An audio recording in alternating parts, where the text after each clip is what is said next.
Mr. President, your beloved New York City may well be led by a communist soon, Zorhan Mandami, who in his nomination speech said he will defy ICE and will not allow ICE to arrest criminal aliens in New York City. Your message to communist Zorhan Mandami? Well, then we'll have to arrest him. Madam Attorney General, the DOJ statement earlier this year saying that the files would not release mentioned the fact that the review of the documents and the evidence did not suggest that any additional investigation of third parties was warranted. What changed since then that you launched this investigation? Information that has come for information. There's information that new information, additional information, and again, we will continue to follow the law, to investigate any leads. If there are any victims, we encourage all victims to come forward, and we will continue to provide maximum transparency under the law. What new information, and would you limit the new investigation to just those named persons that the president talked about, or is this a broad, open-ended investigation? I would refer to the Deputy Attorney General's post that he put out on X, and we're not going to say anything else on that because now it is a pending investigation in the Southern District of New York. But you're on point. Well, here I am. I had to go to the Manhasset Mall, and I see they got some of the Christmas decorations out. I don't know. I guess this probably looks a little bit better at night. Maybe, who knows? I might be here long enough. I got to go to Apple, and I got to get this Apple Watch service. I got this old Apple Watch. Got to get this thing serviced, get a new battery. And I've even noticed, like, with this Apple Watch Ultra 2, it's like I've noticed that the battery declines a little bit faster, but of course that's what happens over time. So I think I've had this watch like maybe 2 or 3 years almost, but I think I've had it at least 2 years. So, using this thing, you're going to end up with that situation. The batteries start declining. But typically Apple, they don't even want to touch these things. They take them from you, they delete them, and then they give you a new one for the most part, and you pay them for the replacement unless you're under Apple Care. So, that's just pretty much how they deal with it. It's like, so that's the thing. You can't repair half of this shit.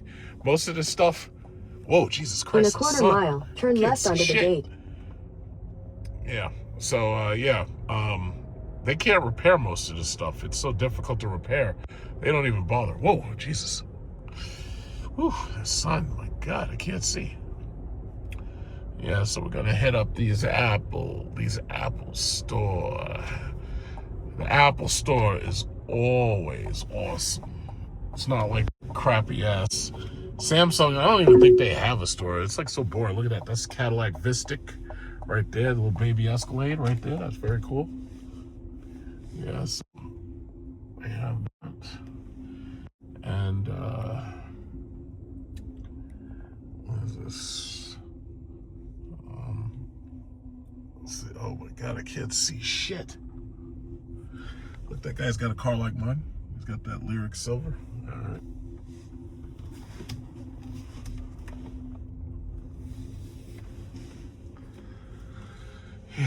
Except he got the small wheels. All right. Yeah, we're basically here. So I just got, like, it wants me to go a certain way, but I don't want to go that way. I want to go this way. We got Lucid right there. Trying to sell off that Gravity. They got an electric minivan. And it's actually real. It's nice. Feet, turn left onto the gate. That Gravity is really nice. The problem is it's an electric minivan. Like you could say SUV, you could try to call it whatever you want, but if you make something that's the shape of a minivan, that's what people are gonna say about it. It looks like a minivan. Hey, come on, guy, hurry up! You're in a slow ass Mazda. Get this slow ass Mazda out of my way. These new Expeditions, right there. Yeah. Jesus Christ. At the stop sign, turn left onto the gate, then turn right onto Rockcrest Road. Uh-oh. This guy's got this. This woman has an Escalade. You gotta be careful. Wait, is that a woman? Yeah, that's a woman. You gotta be careful of them. There's some terrible drivers. They'll hit you. Terrible drivers. When I see female drivers, I am immediately on my guard. Oh, this is perfect. I've got VIP treatment. I'm just pull right up to the front like I'm a VIP. Because I am. That's right. That's absolutely right. Pull right up to the front. Okay, so I gotta go in here, get this shit serviced, get out of here. Okay, so just looking at see if they have any Black Friday sales on the iPads. What is this? Get a $100 Apple gift card with iPad Air.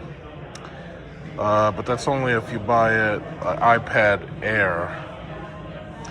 I think this is an iPad Air 11. Yeah. I don't need like the pen and all that shit. I just wanna get like, I'm gonna wait and see when I can get one of the models for like $200 or something. $5.99, huh? Oh, so wait a minute. Wait. What's that deal? Okay, $100 gift card. So they're basically saying, yeah, we'll give you the pencil if you buy this thing. I should find a chair.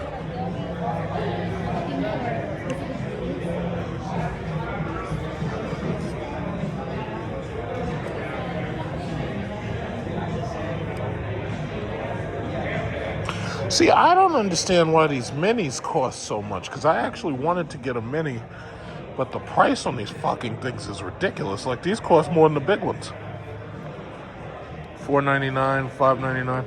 Yeah, these things actually cost more than the larger ones. Like, you can get a 10th generation or 11th generation for like $2.99 or something like that. Why did the minis cost so freaking much? I'm gonna find a place to sit down.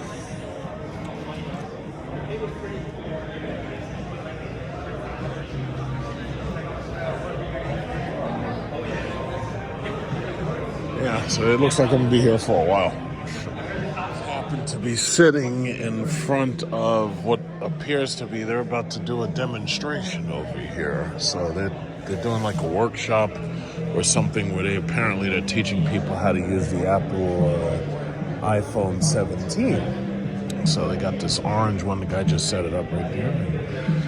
And, I'm just waiting for them to service me. I have a 30-minute wait or something like that, and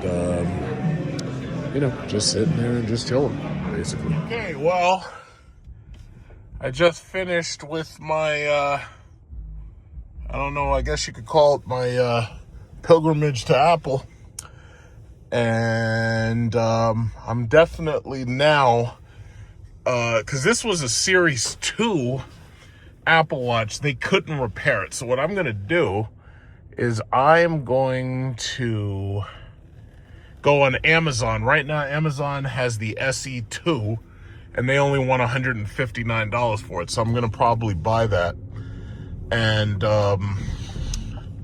that'll be that. So, yeah, I'm a little disappointed because, see, the problem is Apple only sells the brand new stuff. They don't sell, they give refurbs of new equipment, but they don't sell any they don't sell any refurbished stuff. It's like you have to go to like Amazon and stuff for that, because my only thing was, it's just a watch face. At this point, nobody cares about what generation Apple Watch they really have. Nobody really cares.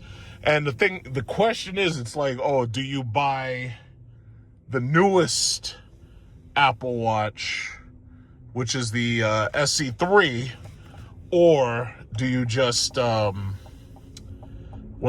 you buy the newest one, or do you just take the sale and get the SE2? And the way I see it is, I'm probably just going to get the SE2, because after all, it is a gift. And, the SE2 is new enough, but the SE3, I really don't see that there's that much of a difference between the two of those things. So it kind of just probably makes more sense to just buy the SE2, because sure enough, 5-6 years down the road, when the SE2 is off of warranty, then, you can get another one. By that time, it'll probably be like SE5 or SE6 or something. So that's what I'm probably going to do. This is nice. Yeah, I wanted to see what all this shit looks like at night. This is pretty. See, what they got to do is, see, they got all the Christmassy lights. They got the Christmas lights. And they get these women buying all this shit that they can't afford. Got Gucci and all this stuff. And these women running up these credit card bills, just running them up. And I think that's really interesting. But these are nice stores. These are really pretty. It's pretty at night here. And this is like a nice shopping experience. It's like, never tell a female when you're going shopping, because then they'll want to suddenly go with you. It's like, nah, I don't want you to go with me. I want to go by myself, you know. Because if you tell them you're going, you can bet they're going to hop right in the car, especially you tell them you're going here. Any place that looks like this, like any beautiful place that's like luxurious, all of a sudden they want to go with you, and then they cramp your whole style. Because you have no idea what I planned on doing. So no, you stay home. Let's see, and then they got those little things down there. I think they got some Avatar, like these little, yeah, that's that shit from Avatar. They got those little things look like little jellyfish with lights on them. Interesting, very interesting. Let's see what's going on over here at Tesla. What's Tesla doing? But they should be closing soon. It's 5:32. It's beginning to look a lot like Christmas. Where's Tesla? Oh shit, I passed them by. Oh, but they should still be open. They don't close at 5:30. Yeah, they should still be open. Still trying to sell Elon Musk's cars. It's a nice place. What's that? It's just a shitty ass scat pack. It's like, if it's not a Hellcat, I ain't interested. Who cares? This is pretty. It's really pretty.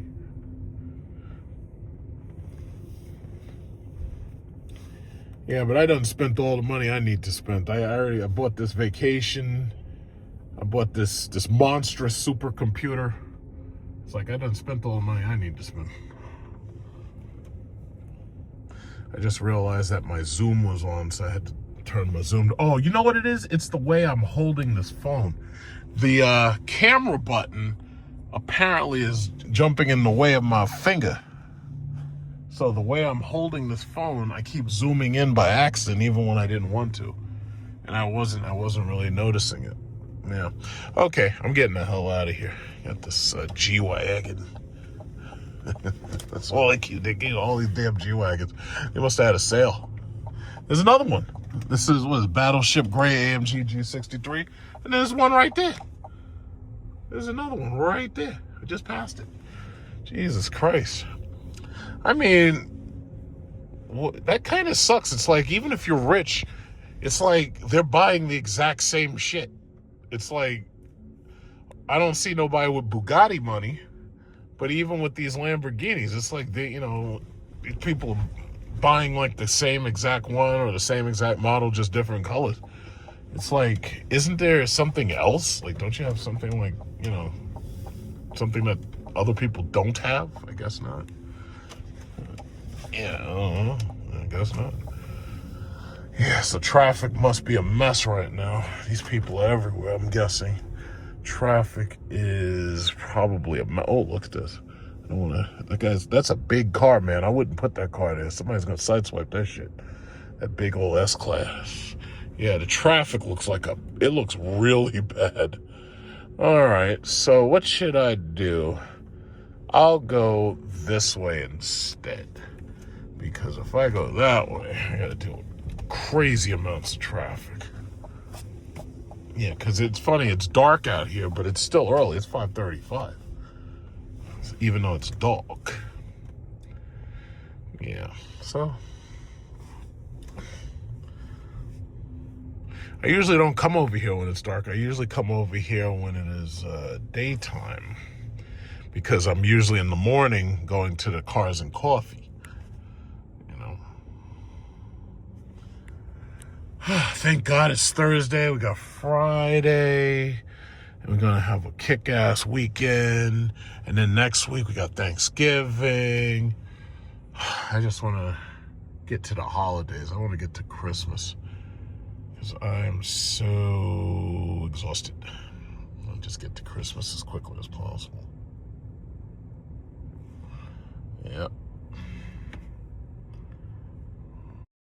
Quiet, Mr. President, what did Jeffrey Epstein mean in his emails when you said you knew about the girls? I know nothing about that. They would have announced that a long time ago. It's really, what did he mean when he spent all the time with Bill Clinton, with the president of Harvard, you know, that is Summers, Larry Summers, whatever his name is, and all of the other people that he spent time with. Jeffrey Epstein and I had a very bad relationship for many years. But he also saw strike because I was president. So he dictated a couple of memos to himself. He'd be great. You're going to find out what did he know with respect to Bill Clinton, with respect to the head of Harvard, with respect to all of those people that he known like J.P. Morgan ships. Sir, Yeah, Jennifer, go ahead. Go ahead. Incriminating in the file, sir. Quiet. On Venezuela, sir, you've had a lot of meetings on Venezuela. So it looks like we got a Trackhawk here. I haven't seen one of those in a long time.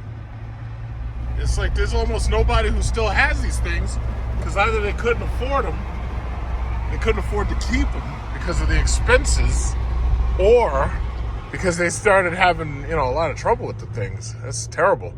But it's always nice to see one. At first I thought it was an SRT, but then I got closer to it. I was like, wait a minute, that's not an SRT, that's a Trackhawk model, But they didn't really do much to differentiate the cars, and I guess that's part of the reason why they didn't, move as fast or be as exciting as they had originally intended. Speaking of things not going as originally intended, of course I have to mention today the crypto market shed over $1 trillion. Bitcoin, when I had posted on my community chat, was down to $81,000. And for whatever reason, it went back up to 84,000. But I think it's not done shedding. There's a lot of people, and I'm not, also, to be fair, I'm going to also talk about the stock market. The stock market is down, but because I buy dividend-paying stocks, I'm not worried about it because most of my stocks were still up, like Coca-Cola was still in the green. Nvidia was still, $177, even though it was down a little bit. But the thing about it is I bought in long enough ago where I'm still up and I'm still collecting my dividends. And that's the beautiful thing about dividend-paying stock. Just because the share price goes down or up a little bit, that doesn't make a difference because the company itself is still profitable and they're still paying a dividend. So as long as they continue to pay a dividend, there's basically no reason to even consider, leaving. It's easy to keep your money parked there because you're going to get paid. And then when the market goes back to normal, then, you continue making your dividends and you get growth off of the actual share price. So it's like, I'm convinced, and I've seen millionaires, that's their strategy too. I'm convinced that it's the best strategy. I'm really convinced. And so far it's been making me very, very happy. And the gains are real. I'm driving my gains. I'm driving my gains right here. I cashed in oil stock to buy this thing. And I'm enjoying it. It's sad because right now there's a lot of turmoil in the automotive market. There's a lot of turmoil. They're worried that there's going to be a record number of repossessions. And they're worried that, there's because of the job loss and a lot of the problems that are going on with the market, they're worried there's going to be a lot of repossessions. It's going to be crazy. And they're also worried that foreclosures are starting to trickle up. And see, the crazy thing is, I wanted to believe that foreclosures wouldn't be a problem because there were so many people who bought their houses and they had like 3% fixed mortgages. I wanted to believe that foreclosures weren't going to be a problem. Here's the problem, though. It's not just the mortgage, it's also the taxes and the insurance. The taxes and the insurance can drive the price of your monthly payment up, and it can put you into problems like, taxes, you can lose your property. And then there's also the insurance, where if you have insurance, maybe you have a mortgage company that says, oh yeah, well, we don't want to insure you, or we don't want to continue having a mortgage with you because your insurance is lapsing on the property, so now there's a problem. And believe me, these mortgage companies, they can do shit like that. They can act, because some of these, a lot of people don't read all the paperwork. In some of these cases, some of these mortgages, they can do basically margin calls, and they can demand all the money at certain periods of time. Like they can do it at certain intervals, almost like a balloon payment. And some of these people actually have mortgages exactly like that, where they have fixed payments up until a certain point, and then they have a balloon payment. In other cases, you have people, this guy's got a hook out of his model, and he doesn't look like a tow hook. That just looks like a regular hook. That's just weird. So anyway, yeah, it's like some of these people, they didn't do their paperwork right. They didn't get a real estate lawyer to help them do the paperwork when they closed. They're taking out all these crazy loans and that's the thing about it is all these crazy loans, they're seriously talking about the possibility and they're really seriously talking about 50-year mortgages. And Trump said it, but here's the thing, mortgages have already gone up to 40 years. And that's nothing new. Shut up. That's nothing new to have a long-term mortgage. But you can't get that at regular lenders because most regular lenders aren't going to do loans like that. But yeah, there are 40-year mortgages. There are 50-year mortgages. They're starting to talk seriously about 15-year car loans. Now, unless you're dirt poor and you're buying like a Toyota or a Honda, which, by the way, are not inexpensive anymore. Those things are expensive now. The average person buying a Toyota or a Honda, or even one of these Hyundais, these people are paying more than $500 and $600 a month. Those things are not cheap anymore. I remember my girlfriend had a Hyundai, what was that shit called? No, it wasn't a Hyundai. It was a Kia Rio. And that damn shit, the lease was so low on it, it was like $50 a month or something. Like, it was low, because they were just trying to move them. It was $50 a month, but they don't even sell that model no more. And you may remember, I had videos where I leased a Hyundai Genesis G80 or whatever that shit was, the H-Track G80. It wasn't for me. It was actually for this chick. But I learned my lesson on that. Nothing happened. Like, my credit didn't go down or anything. It's just that I learned it's like, yo, listen, you don't co-sign for anybody. You don't co-sign for women, wives, children. You don't co-sign for nobody. Your credit is your credit. It's like you should treat that shit like your social security number. But anyway,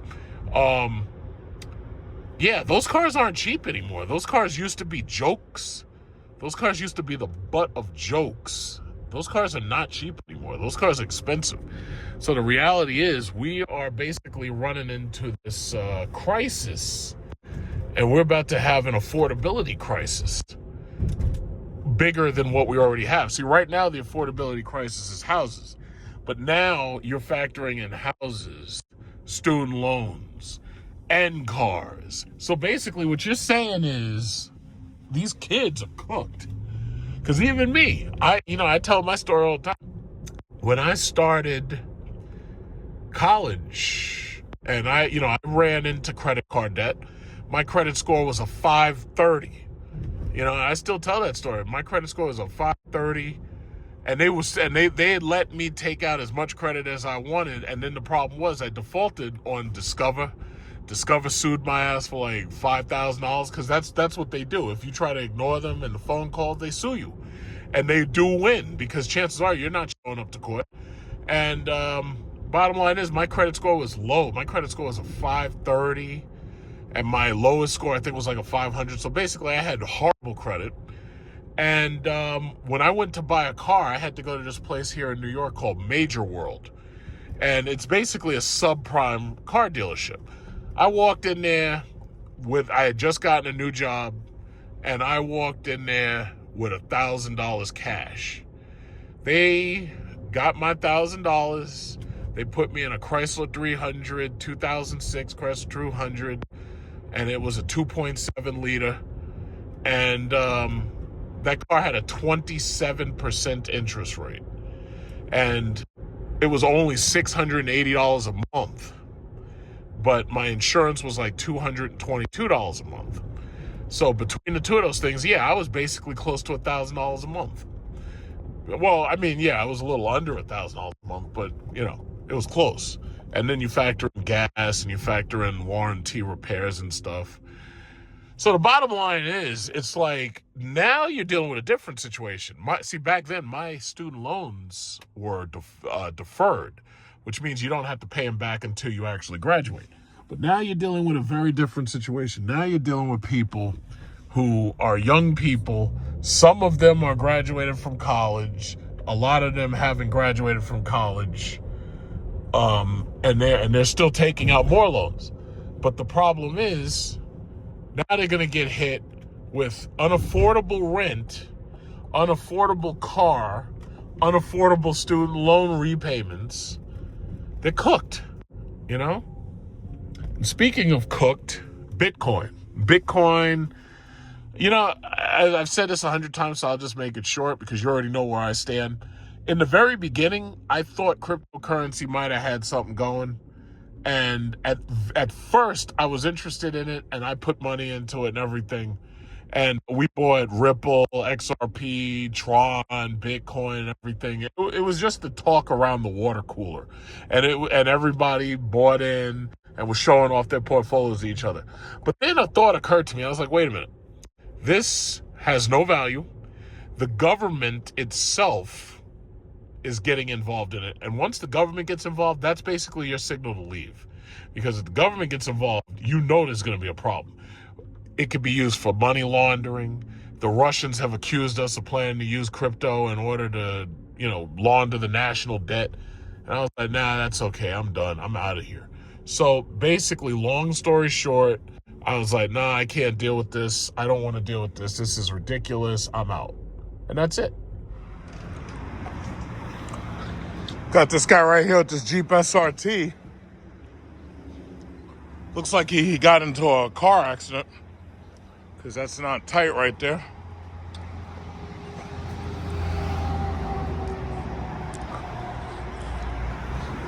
Seeing all these Jeep SRTs everywhere, all these WK2s. Very, very popular. They were selling like 300,000 of those things a year, new and used. Amazing.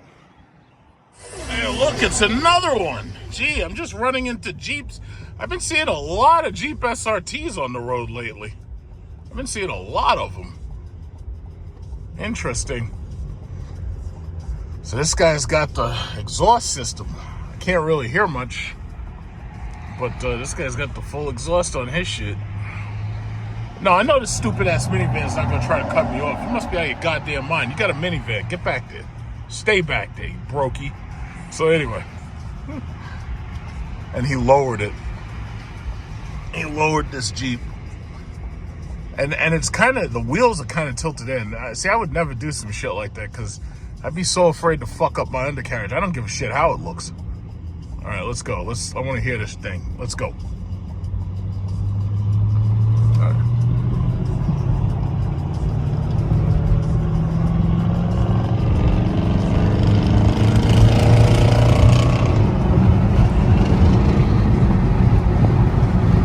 And you know, it's funny, this car is faster than my Jeep SRT. The CTS-V, I should say the Lyric V is faster than the Trackhawk, but the Trackhawk is capable of higher maximum speeds. But most of these electric vehicles are actually faster, despite the fact they're heavier, because this car is heavier than the Jeep SRT. But this car accelerates way faster. Oh, he's got a lowering kit. He's got an air pressure thing in there.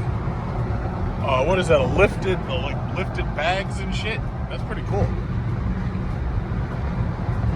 Yeah, so I'm just gonna go over to this charging station and charge up the car. Get the car full charge because we're going into the weekend. Next week we have a short week. And next week is Thanksgiving. Whoa. This guy, you're not trying to race. Oh, come on. Really? You're going to catch me by surprise and you try to race? That's why you got caught between a stupid Hyundai. You got caught between a Hyundai.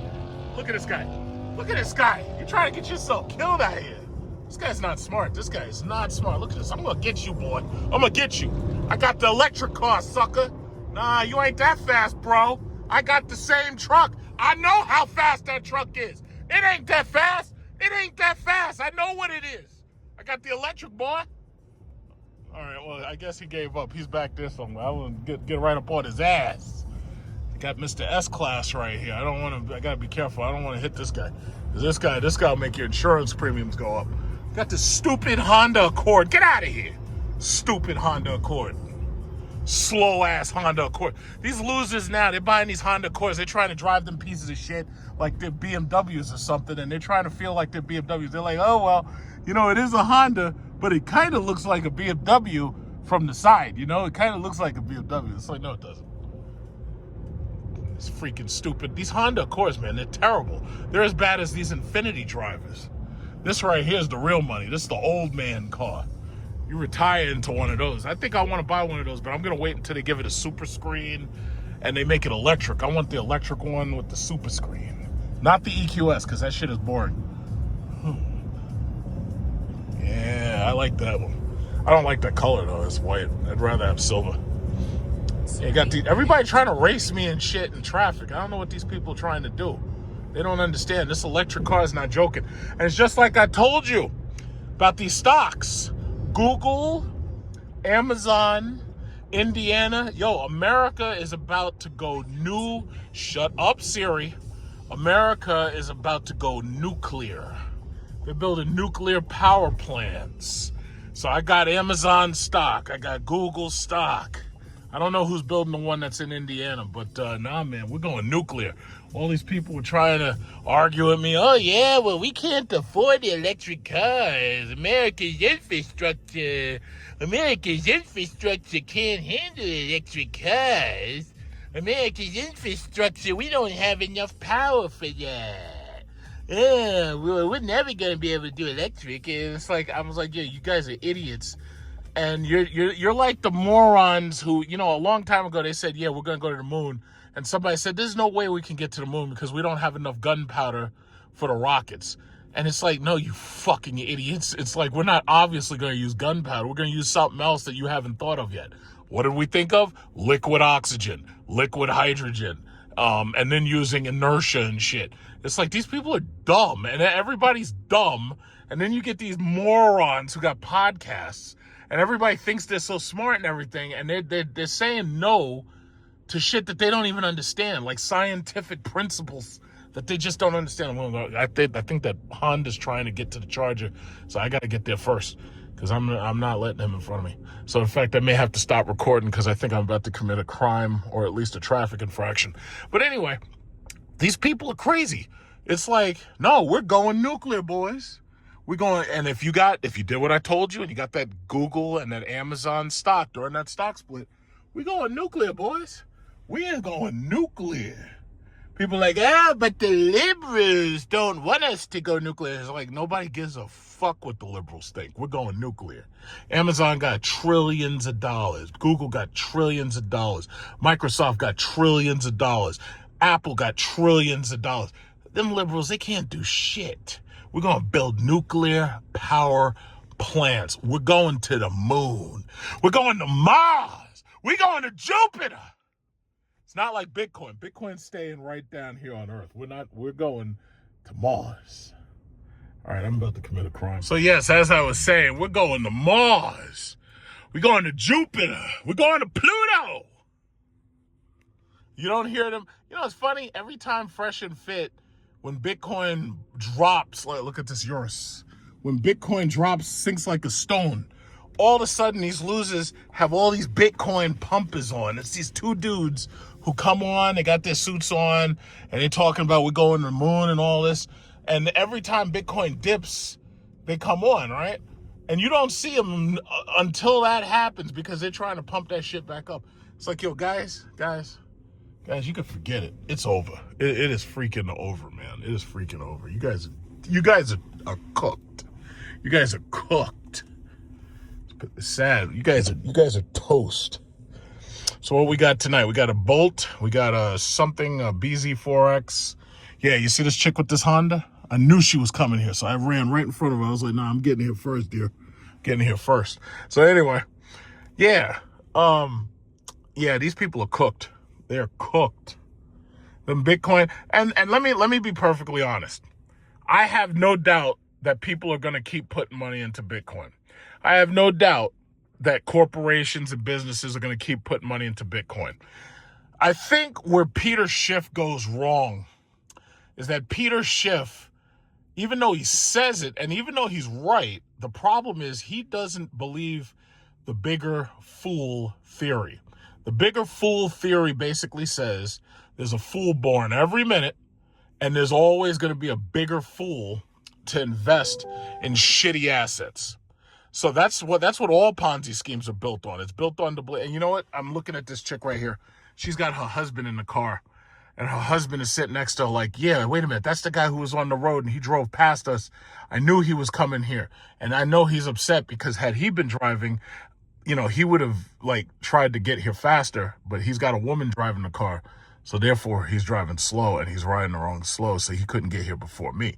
But as soon as I saw, I was like, wait a minute. I know exactly where you're going. Sure enough, this is where she was going. But anyway, what I was saying, yeah, Peter Schiff does not understand the bigger fool theory. There's always a bigger fool. There's always there's a fool born every minute. So I have no doubt that Bitcoin and Ethereum, right now Ethereum is fucking like under $3,000 or something like that. Bitcoin is like 84 or something like that. But the mere fact that it's so far under 90 tells you, it's like, yeah, this shit just took a big shit. Like a lot of people hit the sell button at once. And the sad thing is, it appears to me that what they're trying to do with these Ponzi scheme cryptos, right? They're trying to get people to put as much money in as possible, as often as possible. They don't want you to sell because they're trying to sell and they're trying to get out while you're holding the bag. So the problem is, if you don't constantly have an influx of people putting money into that shit, then eventually, someday, it could drop and not come back. But in the short term, these people who want out, they're trying to sell as high as they can possibly sell. So now you're basically on a roach motel, you're on a conveyor belt, you're on a trap, and your money gets trapped into that shit. And the way I see it, once you put your money in there, you can't take it out. It's like I'm thinking about my friend, and I told my friend, I was like, yeah, well, I told you not to buy Bitcoin. You went and bought it. So now, now you're talking about how you want out. And I told you this story like 3 weeks ago. She wanted out, and we're at a wedding, and she said, oh, yeah, I want to sell my Bitcoin. I was like, oh, listen, I don't want to sell for you, so I'll show you how to do it, and then you do it. I was like, I'm not doing that shit for you because that's financial advice, and you don't pay me, I'm not your financial advisor.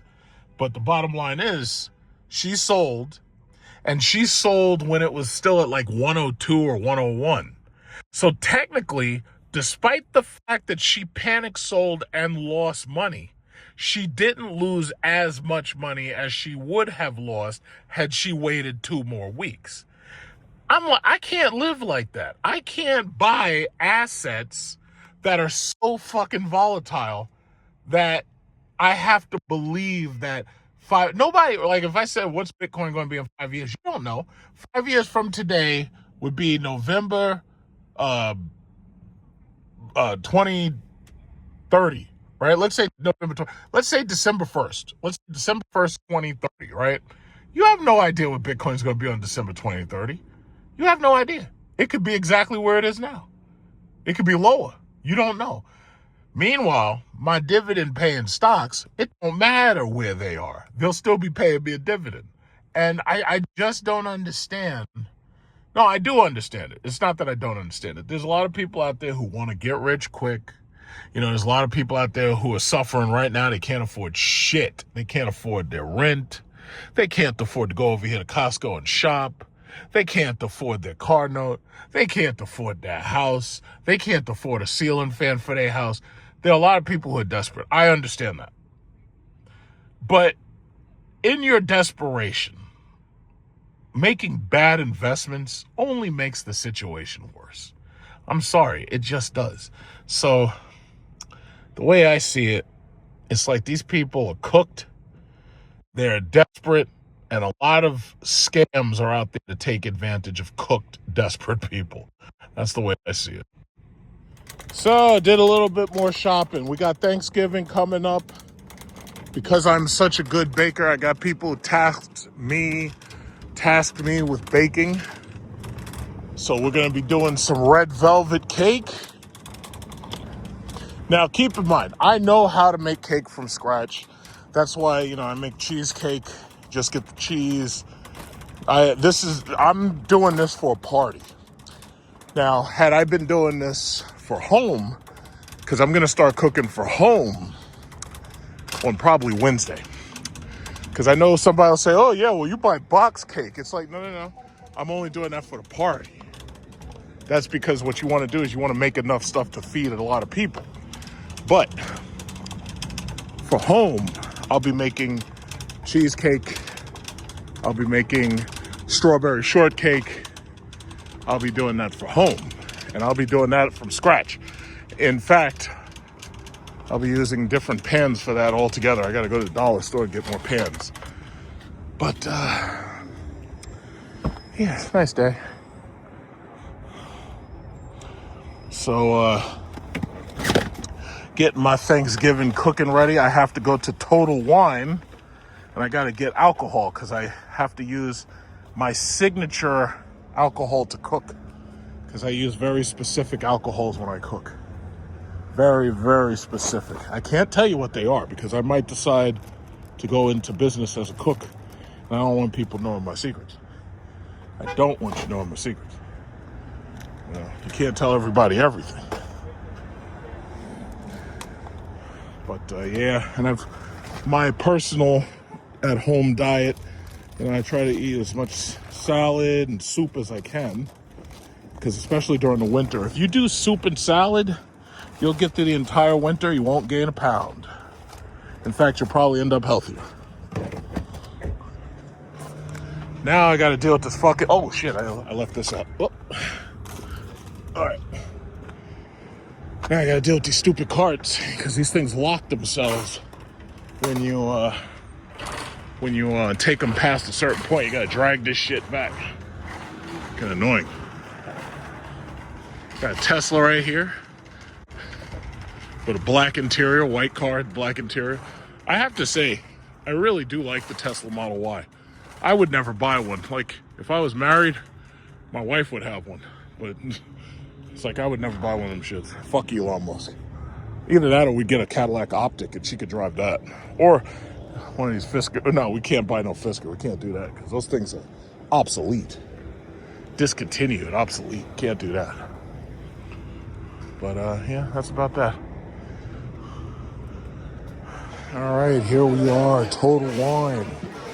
Total Wine. I haven't started drinking eggnog yet, because it's not Thanksgiving. I don't start drinking any eggnog till it's Thanksgiving.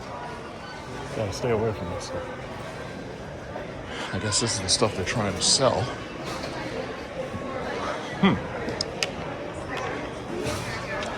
There's some very specific liquors I gotta get. Oh, so they expanded this, because before they had the wine on one side and they had cigars on the other. So now they've expanded it. It's like Disneyland for alcoholics.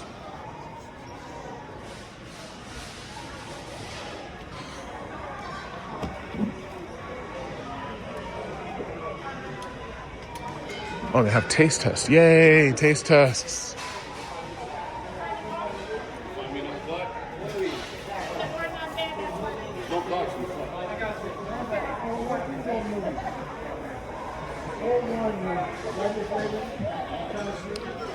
Oh, tasting is over. Well, they got tasting all set up everywhere. So yeah, why not?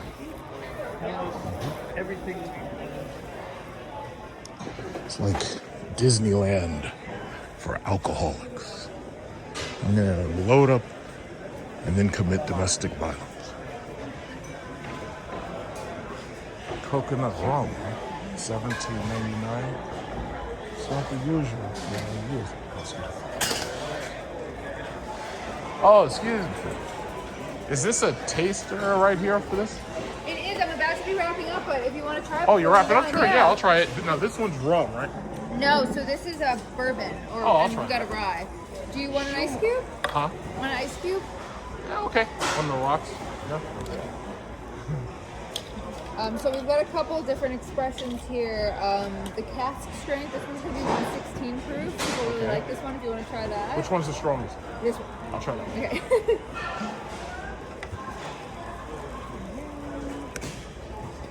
Here you are. Hey. Cheers. Still Austin, huh? Still Austin, out of Austin, Texas. All right. I just got to run over here, grab some rum here. Hi, how are you? Good. What, you trying something out too? I have tequila. Tequila? Tequila? Maybe on the way back. Okay, we're getting lit. It's early. It's not even New Year's yet. We're getting lit out here. Let's see what we got.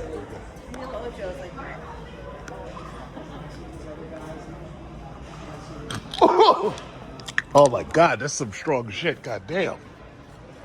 Oh my God. Bourbon. God damn. That shit is strong. I feel like beating my wife. Holy Christ. Wow. Oh my God. Okay. All right. Yeah, I think I'm gonna have to not drive my car for a little while because I reek of liquor. It's just one shot. Just one shot. Now I reek of liquor. Where did they put my favorite? Oh, I think it's down there. I think it's down there. Oh my God, that stuff heats up your brain. Lemon cream, huh? Citrus lemon.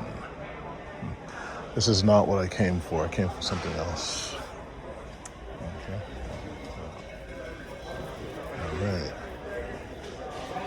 All right, hold on. Thank you.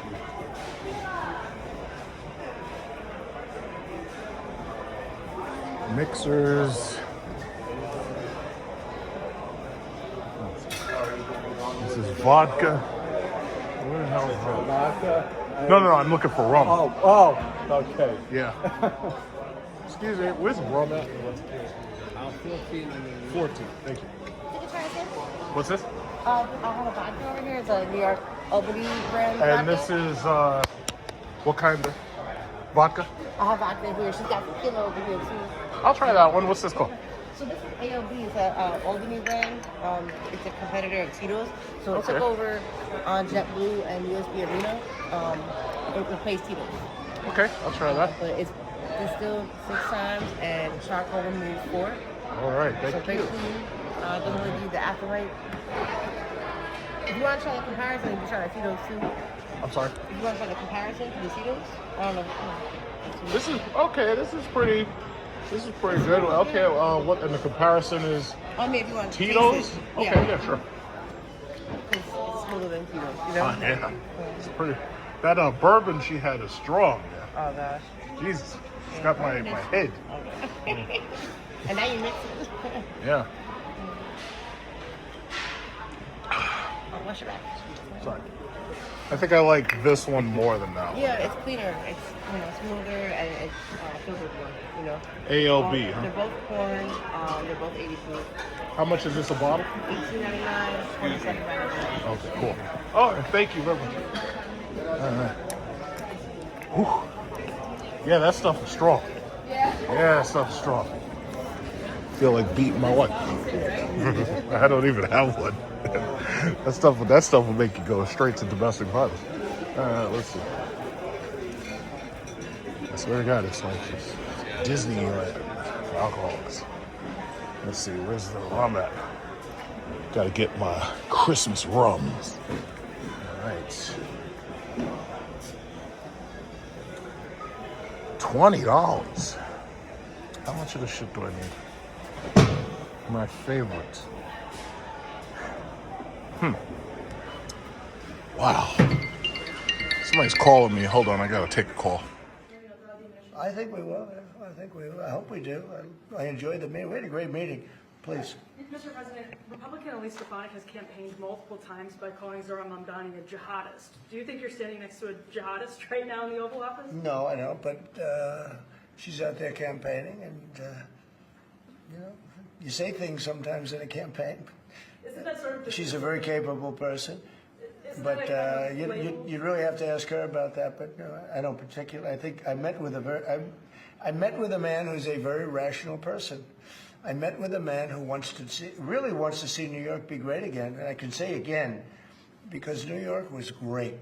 You know, when I came down to Washington initially, the city was so hot. It was doing great. We were having some telltale signs of problems. We had a mayor that was not doing a great job, but still, it was moving along. And it went bad. It really went, you know, pretty bad. And he can, I think it's been at lower points, but it went pretty bad. I think he can bring it back. Now the question is, will he bring it back all the way? Will he bring it back greater than ever before, which is, I guarantee, that's his wish. I think he wants to make it greater than ever before. And if he can, we'll be out there cheering. I'll be cheering for him.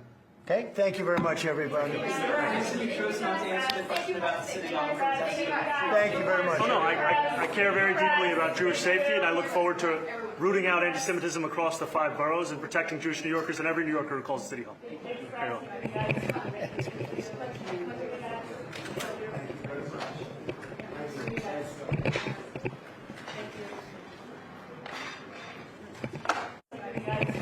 Thank you very much. Oh, no, I care very deeply about Jewish safety, and I look forward to rooting out anti-Semitism across the 5 boroughs and protecting Jewish New Yorkers and every New Yorker who calls the city hall. Very well.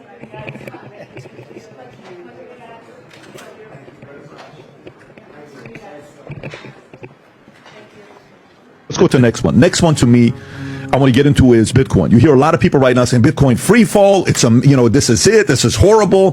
Bitcoin price in free fall weeks after hitting all-time high. Let me read this story to you. So we got almost exactly 1 year after rising to above 90,000 for the first time in its history. Bitcoin has fallen back to its level, suffering a severe price crash. A record-breaking rally took the cryptocurrency to an all-time high above $125,000 last month, with some market analysts fearing the sudden drop could be a beginning of a more sustained bear market. Bitcoin was trading at $93,000 on Monday morning, marking a 25% decrease over the last 6 weeks. Previous price cycles have seen Bitcoin lose around 75% of its value after hitting record high. Here's what Michael Saylor had to say about it. Go ahead, Rob. Last time our next guest was on CNBC, he was expecting Bitcoin to be $150,000 by the end of the year. Want to find out if he's changed his tune since late October, given the recent move in the crypto space. You're looking at Bitcoin right now at $94,000, 632. Michael Saylor is here, strategy founder and executive chairman. Good morning to you. What do you think? 150 by the end of the year? What do you think's happening here? You know, I think we all want to go to the moon, but if you want to ride the rocket, you got to be prepared to pull the G's. Over 5 years, Bitcoin's had like 6 brutal drawdowns. If you roll the clock back 13 months, we were sitting around 68,000, and then after the Trump election, we had this incredible rally from 68 to 106,000 in 5 weeks. If you go back 14 months, we were about 55,000, and so if you'd said we're going to go from 55,000 to 94,000 in 14 months, that would have exceeded any reasonable investor's expectations. Over 5 years, Bitcoin's up about 50% a year on average for the 5 years. Gold and S&P are setting the cost of capital at 14%. My company's strategy is up 71%, equivalent to NVIDIA. There's no other stock in the S&P that's done any better. So I think the volatility comes with the territory. If you're going to be a Bitcoin investor, you need a 4-year time horizon, and you need to be prepared to handle the volatility in this market. That's it right here. This Lexus got creamed. Oh, damn. Look at that. That a Mazda, too. Oh my God. Terrible to see them go. But, yeah. So we just got a couple of days till Thanksgiving. I'm probably going to hit the Cars and Coffee. See what's going on. You see all these cars? Man, repossessions are like crazy right now. See, the problem is, well, first of all, the job market is completely fucked up. But the other issue is a lot of these cars, these people spent way too much money overpaying on these cars during COVID. So a lot of these people got stuck in really, really expensive loans. And there's a lot, look at all these cars over here. All these are brand new cars right there. And those things are not moving. The prices are too high on them. But see, the interesting thing about them pricing these cars too high is eventually you got to get rid of them. You got to sell them, because the problem is the dealers have loans on these cars. That's their floor plan. So eventually they have to sell these cars. They have no choice but to mark them down and sell them, even if they have to sell at a loss. But as far as 2020 and COVID, a lot of these people overpaid. I mean, I don't know what state of mind you have to be to walk into a Hyundai dealership and pay $30,000 over on a goddamn Kia Telluride. A Kia Telluride at its best should be $50,000. At its best. A lot of these people, they walked into that Hyundai dealership, they paid $79,000, $78,000, $80,000. Then there was the Hyundai Palisade. These people walked into that Hyundai dealership, $78,000, $79,000, $80,000, $81,000. Some of these people, and I know none of them want to admit it, I mean, some of them paid even more than $80,000 on a goddamn Hyundai or a Kia truck. And I shouldn't insult them because they're nice cars, they're okay, but I just don't understand what kind of state of mind do you have. Like, the second they said that shit to me, and they were like, "Hey, yeah, oh, you like this Kia Telluride? Did you enjoy your test drive? Yeah, that's $80,000." I'd have got up from that tail and I'd be like, "Fuck you," and I would have left. Like, there's no way. Some of these people, they paid it. Some of these people paid it. Even Honda was at first, they were overcharged on those Prologues over there. I mean, some of these people, I don't know what state of mind you got to be in to buy one of them things at a markup. I do not know. Some of these people did, and it's unbelievable to me, but some of them did. And then what is it? A lot of these other cars, like, look at this. Look at that Hyundai truck. That's the new one, that Hyundai Palisade, I believe. And it's sad because they're nice trucks, 3 rows. You know, I mean, they have plenty of space. I don't know what the reliability is like, but they're nice, you know. But see, everybody's trying to get these goddamn these German cars, like these Volkswagens and freaking Mercedes and Audi and BMW. Like, these people, I remember going into the Mercedes dealership and they were like, "Okay, if you're interested in this car, yeah, it's going to be a 9% lease." I'm like, "Get the fuck out of here. I wouldn't pay you that." And I just left. And I was like, "Yeah, well, thanks for the help." And I was just looking. I was like, "No, man. It's like, you ain't going to hit me." Like, when I go into a dealership, first of all, you got to have good credit when you go into a dealership. And I was explaining this yesterday to a friend on the phone. I was like, first of all, you got to have good credit. Second of all, you should be coming in with no negative equity. Like, if you want to trade a car in, you should be coming in there with that car paid off. If your car is not paid off, you shouldn't really be thinking about trading it in unless there's some serious reason you need to trade it in, like there's damage to it or if it's not reliable or something like that. But some of these people feel that they got to trade in cars just because they got to look cool in a new car. And I'm like, well, you know what? Listen, if you want to be in debt forever, yeah, I'm sure the banks can make that happen for you. But it's unbelievable what's going on right now. It's just unbelievable. And now a lot of people, I think the anguish, like this guy, look at this test driving a shitty bullshit little ass Acura. Because see, that's what happened. Acura, Mercedes, and BMW, they realized that the market was going to shit. So what they did was they started going down market. And then they started with the CLA, the GLA, the BMW X1, the X2, because a lot of these people ain't got the kind of money that they need to walk in there and walk out with an X3. A lot of these cars, they ain't got no equipment in them. Like, they ain't got no equipment in them except what comes standard. These people ain't got that kind of money no more.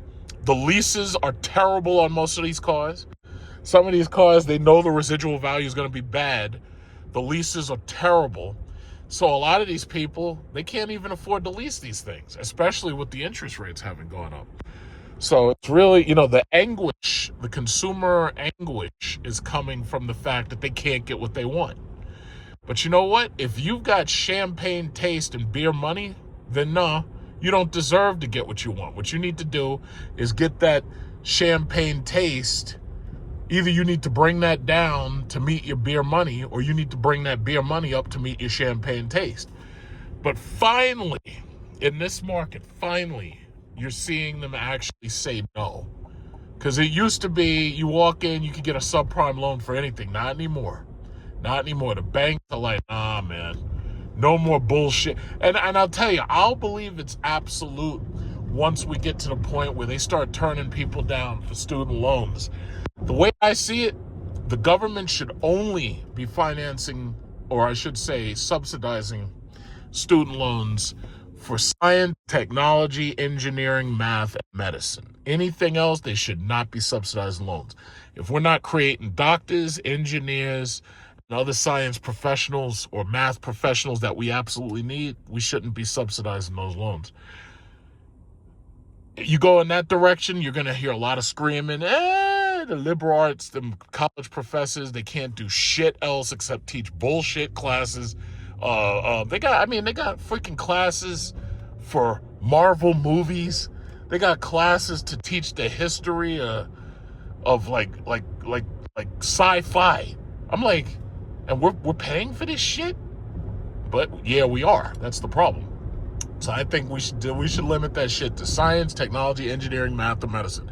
Now, if you want to take out a student loan to learn about women's studies, or you're in the class, the history of Andrew Tate, if that's what you want to do, then you should have to pay for that shit yourself. And you shouldn't be like the private lenders, when they give you that interest rate and they say, yeah, guess what? It's going to be an 8.75% on this once you finish and you graduate. That'll make you think twice. But if you're taking that money out from the government, you don't think twice about it. Because you're like, at the end of the day, when I default, what are they going to do? And they don't care. Because as far as these Generation Z kids, they'll sign anything. They don't care. Because after all, they ain't got nothing to take. Once they get that degree, if they get that degree, because a lot of them do not graduate, bottom line is, once they get that degree, you can't take it from them. If they have, see, that's the thing about car repossessions. These cars are physical assets. If you default on the car, like if I stop paying my bill, Cadillac will send a flatbed truck to my house to pick this son of a bitch up. And that'll be the last I ever saw of my Lyric. It's easy. Cars are easy to repossess. Houses are not. Houses, you got to go through a whole foreclosure process. It's very, very litigious. You got to go through a whole process. That shit can last a long time, especially if you're old. Be like, oh, they're trying to take the old lady's house away, and we got to do something. And that shit can be very litigious. It takes a long time. But with cars, they come pick that son of a bitch right up. Because I know kids who go out for their first car. They absolutely buy a car that they absolutely cannot afford. High maintenance, they buy a BMW, Mercedes, Audi, something flashy. They can't afford that shit. And then next thing you know, when they stop paying them bills, they send that flatbed truck from Mercedes, pick that shit right the fuck up. And ain't nothing you can do about it. They'll come get it while, like, you go park and you go get some pizza. You go in there, get your pizza, you come out, your car's gone. Oh, somebody stole my car. No, we didn't steal it. We towed the shit. And you owe Bank of America $90,000 or whatever it is. But car repossessions are easy. Student loans, there ain't nothing they can do. They can't take the degree from you. In fact, the degree is how you're going to get the job to pay them back. So they can't take the degree. Houses, very difficult to take back. Cars, easy. They'll be like, yeah, unless you pay us, you're going to be on a bus. I see all of these young women with these Mercedes C classes, old E classes, used CLA. Like, they would rather pay top dollar to drive a used Mercedes than to buy a brand new Hyundai Sonata or a Hyundai Elantra. They would rather have that Mercedes because they have to have a badge so that they can convince you that they're not brokies, which they are. They're absolutely broke. And that's the reason why the everything in America is a bubble. Everything. The car market, the house market, student loans, everything's a bubble. Anything that you could think of in America that has to do with money is a bubble. Partly because the American dollar is fucked up. And you got Trump trying to trick you into cryptocurrency, and you've got China going gold, and they don't want to deal with that shit. They want to go with gold instead. It's like everything's a bubble now. Every single thing. You can't trust anything. Everything's a scam now. It's just sad. Just really sad. My bottom line, I'm going to keep it simple because I don't have to beat the dead horse.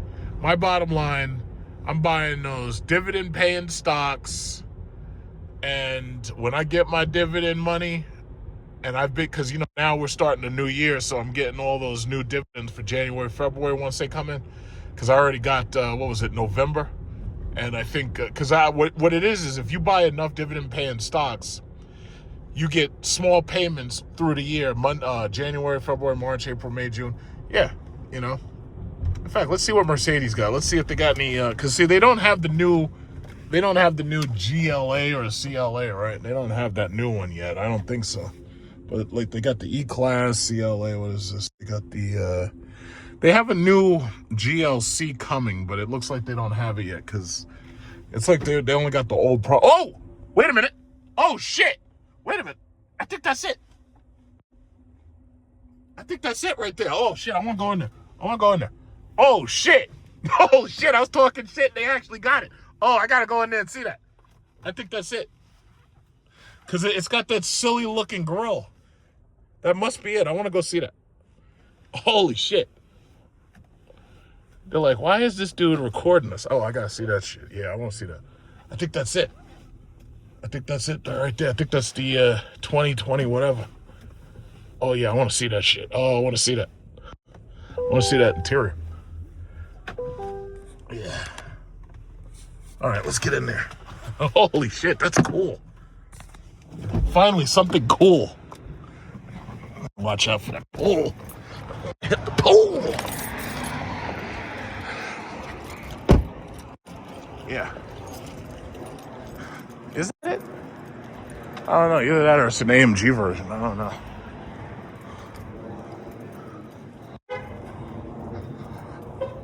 Let's see. What's this thing got in it? This must be a... Oh, no. No, that's the regular GLA. In fact, I'm going to go in there anyway.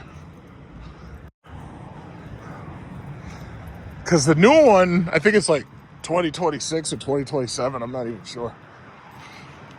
I want to see what that shit look like. It's not the...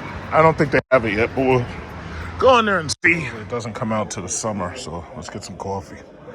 Let's see what they got here. Coffee, energy shot, hot chocolate, macchiato. Let's try that one. I don't know what that is. It says strength. Of course, I want it as high as possible. Let's see. Blend 1, 2, 12 ounce. I guess you just push there. All right. Yeah, let's go look and see what they got upstairs. Let's see some AMG. I don't know what they got. Let's see what they got. Go take a look and see what they got up in here.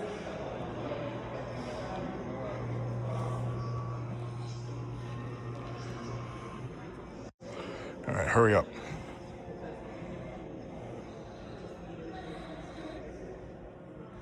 See, as long as the dealer experience is good and you buy a car or you lease a car from these people, and if there's a problem with it, you come back and they're always able to do what they can to accommodate you or maybe give you a loaner.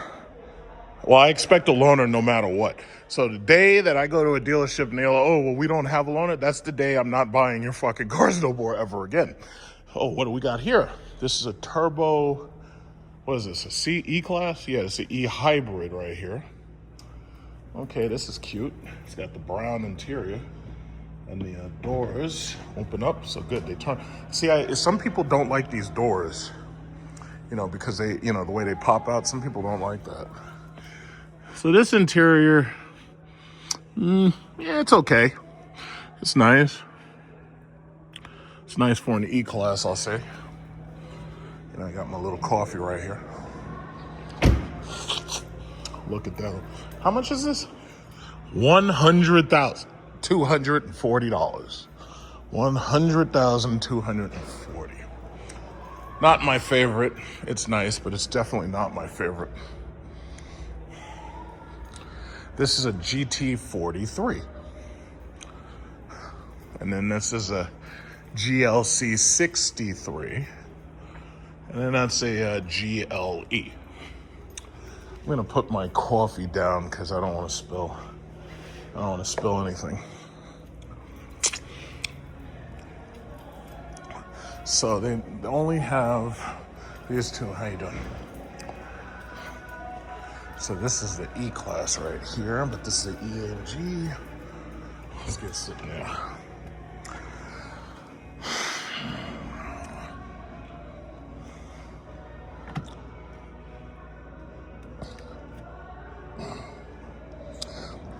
Yeah, I think it's a little I mean, 100,000 for this is like, I would just get the regular E-Class. I don't see the point.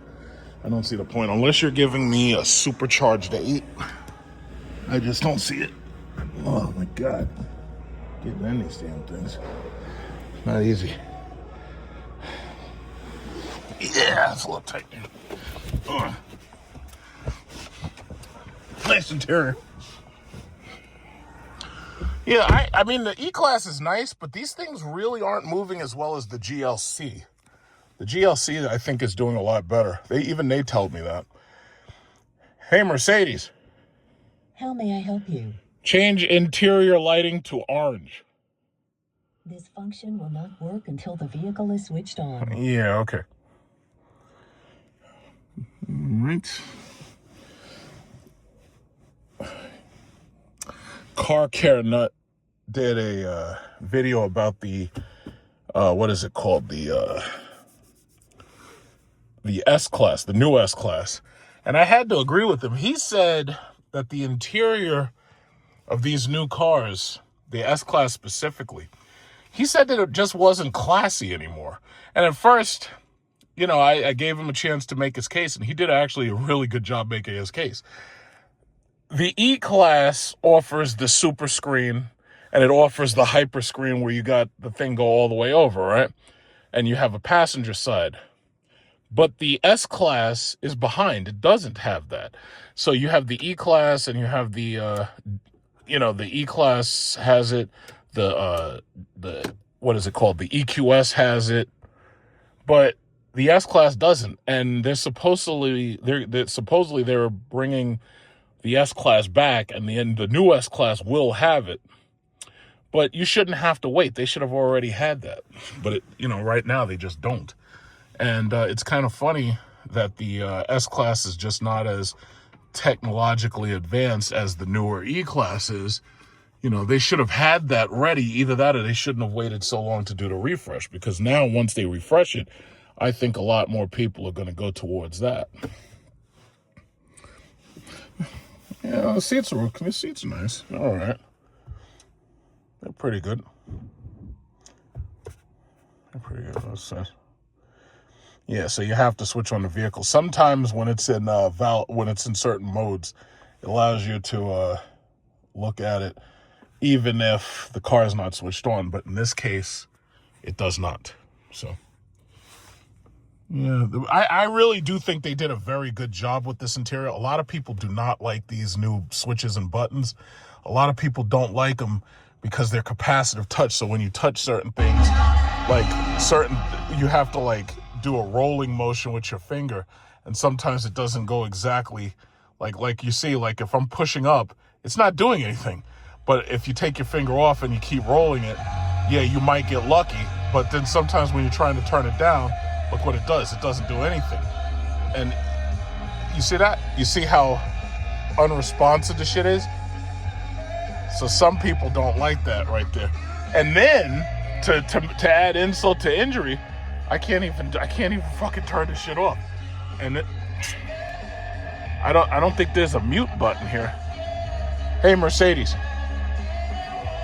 Yeah, there's it's so weird that you can't even find the fucking what is it called? There used to be a turn thing, and right here, this is another touch thing. So that's how you have to slide it down right there. But these things are capacitive touch, and a lot of people have complained about these capacitive touch sensors.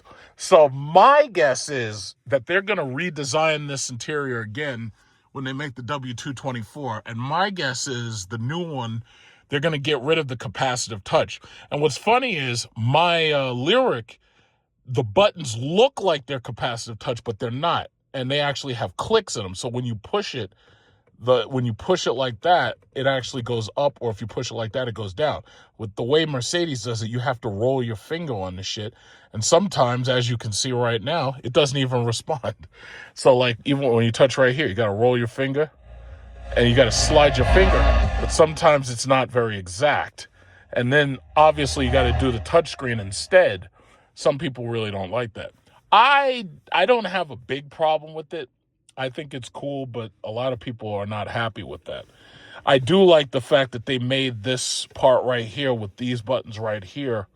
I like the fact that they made it look better than it does in the S-Class, because in the S-Class, this part looks cheap the way they added it on. Here's the problem, though. What you'll notice is there's no HVAC controls. So that's what a lot of people also complained about. They said, yeah, wait a minute. How do I adjust the temperature really, really quickly? You have to push here, or you have to look for the, like, you're seeing how difficult this shit is to figure out. They used to have the HVAC controls right here. Now, you got to find the shit. So it's like something menu, air quality, climate control. So you have to do it through here. There's no physical control. Some people don't like that. This has 18 miles, says, 16.5 miles, 18 miles in total. I guess the trip must have been like 16.5. But, I mean, it's a nice car, but you can already see that this is going to be obsolete real quick. You can already see it. You know, it's a shame that they didn't give this car the super screen too, so that they stretch this all the way over and make this one big thing of glass, but they just didn't do that. You know, it's a nice car though. It's a nice car. Me personally, and you could say what you want, I know different people feel different ways about it. I can't see myself ever paying over $100,000 for one of these cars, because the depreciation on these cars is so quick that it doesn't make sense. In fact, I'd say, listen, if I ever bought one of these cars like this, I would wait until that car has sat on the lot, depreciated a little bit without anybody having bought it, and then buy it. I wouldn't buy it at the price that they're putting it out at. I just think that it doesn't make sense, you know. Hey, Mercedes. How can I help? Give me directions to the Empire State Building. I have found multiple results. Where do you want to go? 1. I will show you the way. The route includes toll roads. Please proceed to the highlighted route. Yeah, and I mean, this is a very nice system. And my system does the same thing. I just have to say, hey, Google. And when I say, hey, Google, that's how it does all this, like with the voice and everything.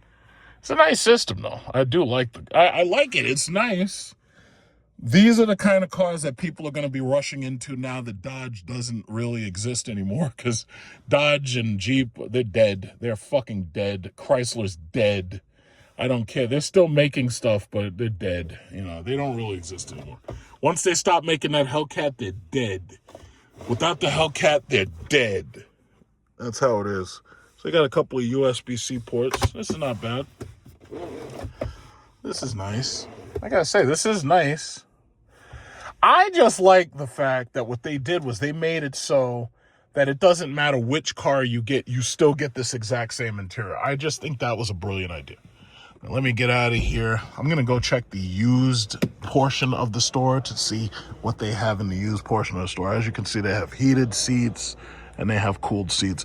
It looks like they've been doing their best to make that standard. And I really do appreciate Tesla, because Tesla made heated and ventilated seats standard.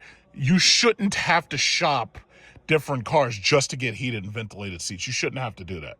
Either give it to me or knock about fucking $10,000 off the price, because it doesn't make sense that you're charging so much money to have heated and ventilated seats. It doesn't make sense.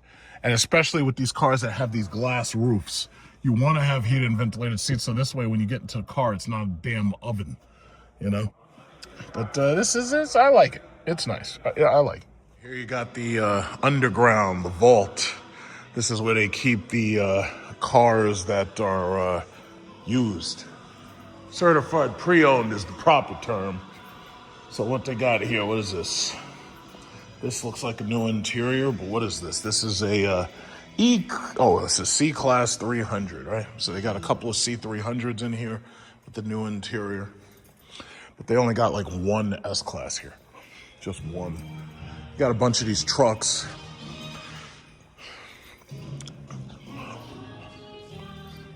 Yeah, I'm waiting. I wonder what the product's gonna look like 3 or 4 years from now. What the next S-Class will look like. I wonder what that W224 is gonna look like.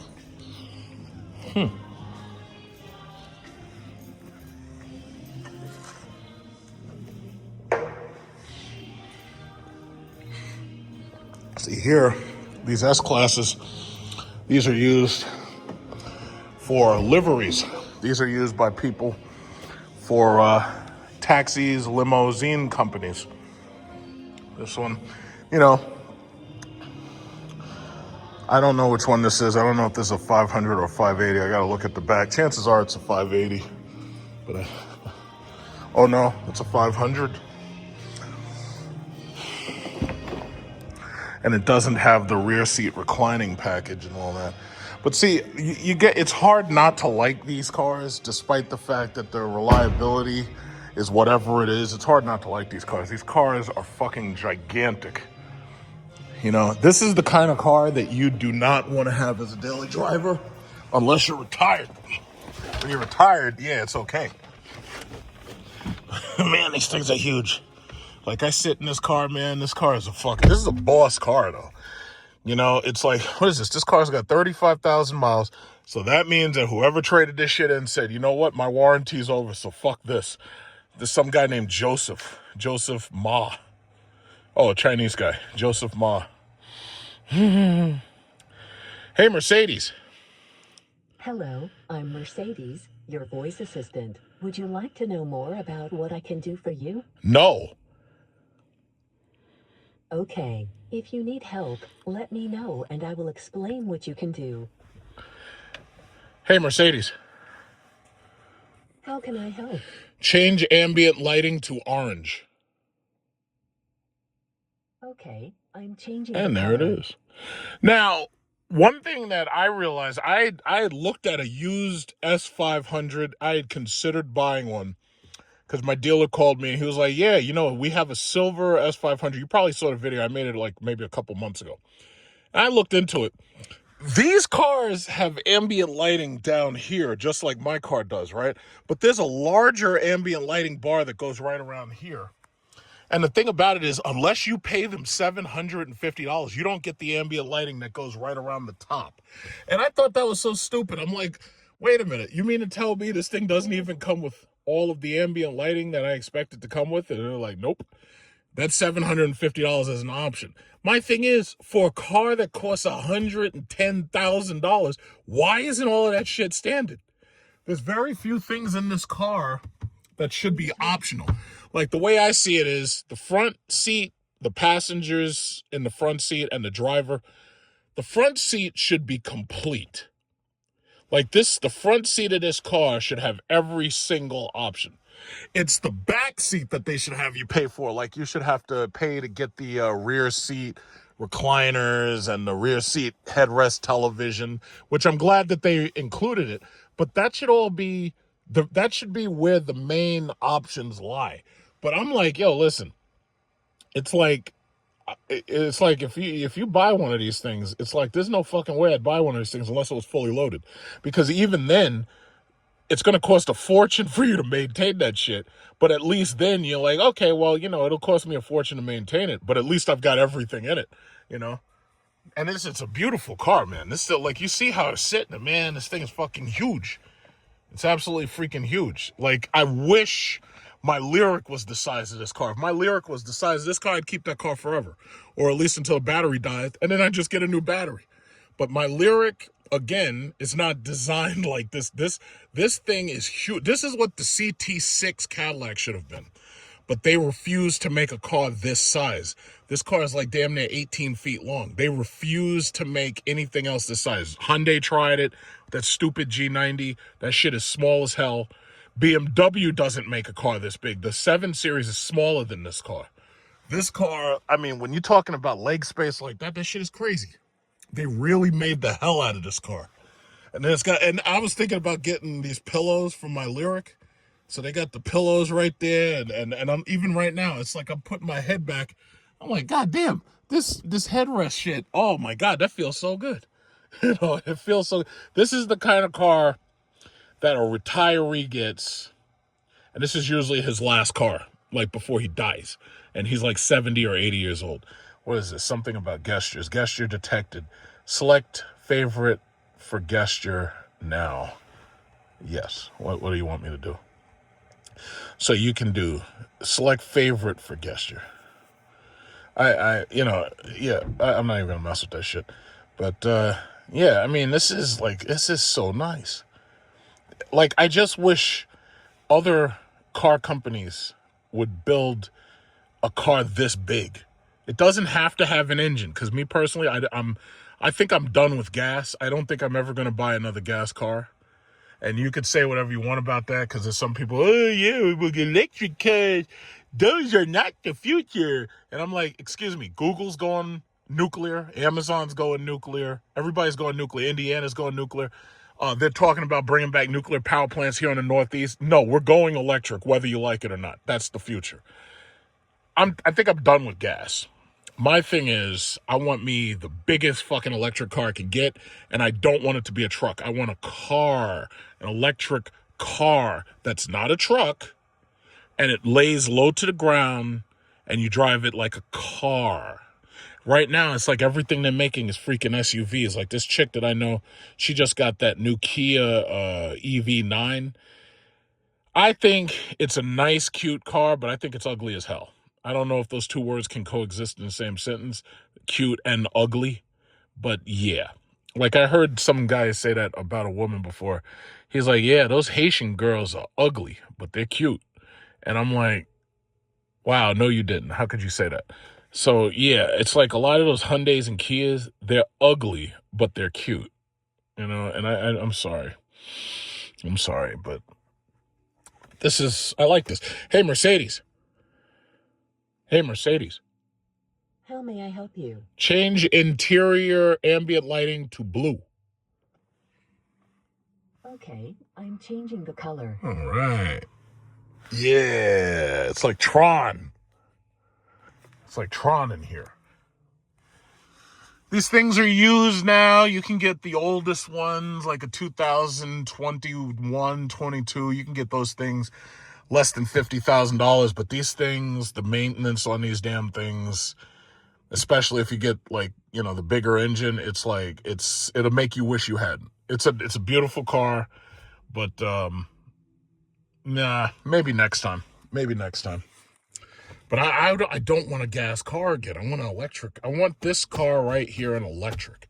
The EQS was not this big inside. The EQS is smaller inside than this car. And I've tried to explain that to people, but you always get some asshole on the internet that wants to argue with you. Oh, but according to the specs say that it's roughly the same size. I'm like, listen, asshole, I sat in the freaking thing and drove it.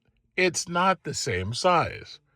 But the specs say that it's this. I'm like, listen, just stop. Just stop arguing with me. Just stop it. When you start writing checks for me, that's when you can argue with me. Other than that, shut the fuck up.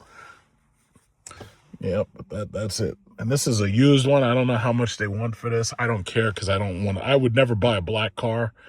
Black, it gets really dirty. It gets gloss, fingerprints, dust, and all that shit. It's like, I would never buy another black car. I wouldn't. But I like buying silver cars. It's like when people pass by my house and they see all them silver cars in the yard, they're like, who the fuck lives there? Who? That dude loves silver cars. It's like you could tell where my house is because there's a bunch of silver cars in front of it. You know, but yeah, I like this. I wouldn't buy this one. I'll wait. When I do buy one of these things, I want the whole panel. I want that super screen. I want that shit to have a passenger panel right over there. You know, this tablet is okay, but I think that shit died out with Tesla. I want the super screen. I want the whole thing to be a super screen. You know, like the EQS has it. Yeah, this is cool. It's so relaxing to be in this thing. It's just such a big car. You know, it's so big. It's just so big. You could sit back there, like I could have bitches in the back, and we're chilling back there because you got all the space. You know, I can't do that in my Lyric because you'd break something. Yeah, my Jeep I could do that, but no, we can't. We can't be chilling in the back seat. And then there's no headrest televisions. You know, so there's nothing to do in the back seat except you know, can't do that. All right, so yeah, I'm done. This is cool. And it's funny because a lot of people don't even care about this car. They think it's an old man's car. And I think maybe you are right. It might be an old man's car. But I like the old man look. Just getting up out of this thing is so low to the ground. Yeah, that's pretty. I'm gonna get my cup. Yeah, the thing is huge. Freaking absolutely huge. Yeah, my uncle had this car. I made a video about it. He had this car, S580 in silver, but he kept breaking his rims because Brooklyn's roads are all fucked up. So what he did was he took his back and he released into a green one. And the green one had wheels that size. I think they were 20s instead of 22. And then he's much happier now. So I'm glad he got that. Yeah. Today is not Black Friday. Today is Sunday. However, I'm getting in on the Black Friday deals as I see them. Like, right now is a pretty decent time to do your Christmas shopping. Often during Black Friday, which is actually this coming Friday, during Black Friday, it's usually the best time to buy appliances with nice discounts, and it's usually also a good time to buy electronics. And I think the economy is in such a bad state. Of course, they'll never tell you. They'll lie about it and pretend that the economy's doing fine. But the economy's in actually such a bad state that what they do is they hold Black Friday sales basically a month before Black Friday. Because if you think about it, Black Friday starts the day right after Thanksgiving. So you're talking about November 27th. However, they start Black Friday deals as soon as they possibly can. They basically start them on Halloween in some cases. And they'll run that deal pretty much all month long. And then the deals get better as you get to, like, say, November 20th. And now that we're on November 23rd today, the deals get even better through the week. You see flash sales, things just pop up on Amazon that they want you to buy. So the only things that I was buying right now were gifts for Christmas. So, it's a good time right now to get sales on gifts for Christmas. And as you probably saw in my community chat, I went by Apple. I bought an Apple Watch. That's a gift. I bought a tablet. What are those things called? iPads. So that's another gift.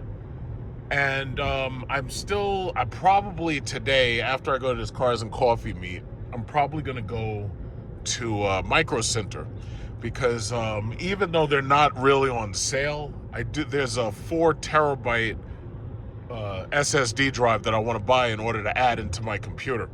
Because this computer that I have, I'm going to probably have this thing for like 10 years or so before I even consider upgrading again. And because you can really easily get 10 years out of these computers, because right now games are really not that demanding. And when you're talking about having the amount of power that these video cards and these processors have, you can get a lot of distance out of these computers. So my only issue is storage space. So I'm probably going to get, they have a 4 terabyte Crucial BX500. And I'm going to get that. I've never had any problem with Crucial drives. I've used the MX500s. I haven't had any trouble with them. I love them. They work perfectly. And I'm going to add that into my new Alienware Area 51. So long story short, yeah, there's still a lot of deals. There's a couple of other little stores that I need to pop by because I'm doing my shopping for Black Friday and Thanksgiving dinner as well. Because as you know, I have, skills in the kitchen. Like I have a specific set of skills. And I plan on doing a lot of baking this week. And because my father, he likes chocolate cake with white frosting. However, I usually use cream cheese frosting. And that gives it a cream cheesy, like cheesecakey taste. And that makes it even taste better. But he also likes white cake with chocolate frosting. So I'm definitely going to make him that. I might even I might even make, look at this chick with this Palisade. You see this chick, she was in the last lane. You remember what I was saying? I don't understand what state of mind you have to be in to go into a Hyundai and get overcharged on a Hyundai Palisade. Like this chick right here. I don't think she got overcharged. She probably got it on, you know, a reasonable price. But some of these people go into these Hyundais and Kias and they're paying $80,000 for a goddamn Hyundai Palisade. And it's not a bad truck. It looks like, you know, it looks okay. You know, people, I haven't heard anything really bad about them. So it seems like they're okay.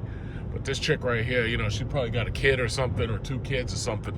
And that's why she needed a 3-row, because most women don't want to buy those. They want to buy like that Mercedes GLC, or they want to buy that GLE, you know. But in any event, I'm going to these stores, hitting up for Black Friday. And they got some decent sales out. It's like there's a lot of stuff I really don't need. So it's like it's hard for them to sell me certain things. But the stuff that I do need or want, it's like, yeah, I'm buying that stuff. Yeah, this chick is aggressive. She's aggressive. Most of these chicks, they like, you know, don't speed. But this chick right here, she's pretty aggressive when she drives. That must be some tight cat. You know, aggressive chicks got the tight cat. You gotta watch out, because that cat will deal with that. You won't last 30 seconds. So anyway, this XT6 right there in green. I don't think that color goes very well with that car. I mean, if they like it, that's fantastic, but I don't think that color goes well with that car. I think that green actually goes better on a smaller car like the CT5 or the CT4 or even my Lyric. But love going to the Cars and Coffee. But it's cold out here. It's 46 degrees. After I hit up the Cars and Coffee, I'm probably going to hit up the charging station. I have 187 miles left, so I actually have more than half my battery. But I like to charge on Sunday in order to prepare the car for the week and use it during the week. You know, I drove the Jeep last week, so I got it out and got it running, and, you know, on the road. Everything was pretty much fine with it, put air in the tires. But,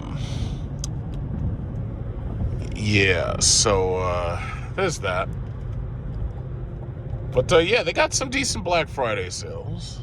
They got some decent. It's really all electronics. You know, Trump's tariffs, I think, have been a complete bust. They haven't done anything except raise prices where prices normally would have just kept going down. And it's almost like they're trying to artificially pump up the market. And speaking of artificially pumping up the market, of course, you know, you got to talk about Bitcoin and cryptocurrencies. Bitcoin was low. I mean, it was testing the 80,000, and they're not out of the woods yet. You know, it's like a lot of people are buying in, and these companies are still trying to buy in. Michael Saylor, what is his name? Michael Saylor, he was up there trying to say that this is a gift. And I'm like, no, it's not. This is early investors trying to get out. That's what this is. It's a Ponzi scheme. But you don't have to take my word for it, because honestly, it's like you can do whatever you want with your money. You know, there's people who live with their parents and they put all their money into savings. There's people who live with their parents and they put all of their money into stocks and bonds and shit. And then when their parents die, they take their properties and everything. You know, everybody has got like a plan.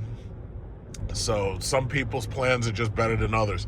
My plan is really, really simple. I buy dividend-paying stocks, and when I get my dividends, I reinvest it into more dividend-paying stock and or gold. And it's just that simple. There's nothing special to it. It's very simple. See, these fake-ass gurus on YouTube, they like to try to pretend like you got to buy a course and shit, or they like to try to pretend like they're the only people who know how to do something well, so you got to pay them for them to teach you how to do it. In the reality, it's like, it ain't that complicated. It's actually really simple. It's like all you have to do is make sure you have more money going in than coming out, and that allows you to build wealth. It's basic freaking math. It's basic. It's very basic.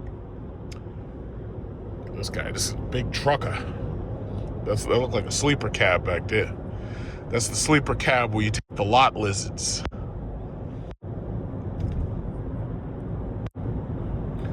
But yeah, so I'm comfortable enough. I don't have much problems. Counting down the days to my Vietnam, Cambodia run. And then right after Vietnam, Cambodia is Bora Bora. I was initially going to go to Bora Bora earlier, but I was trying to hold out because I was trying to see who I could get to come with me. But most of these people, whoa, shit, now I got to stop because they be having these fucking cameras around here. I'm not going to go through that. I don't care if it is yellow.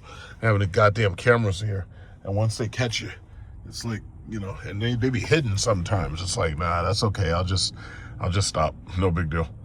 Oh, look at this guy. So this guy looks like he's probably about to show up to the right. There's a Porsche right there. He'll probably be at the Cars and Coffee. But see, here's the thing. I bring my own coffee. I keep this White Castle cup. I bring my own coffee. So that's why I'm loaded and wired in the morning, because I make my own coffee, you know.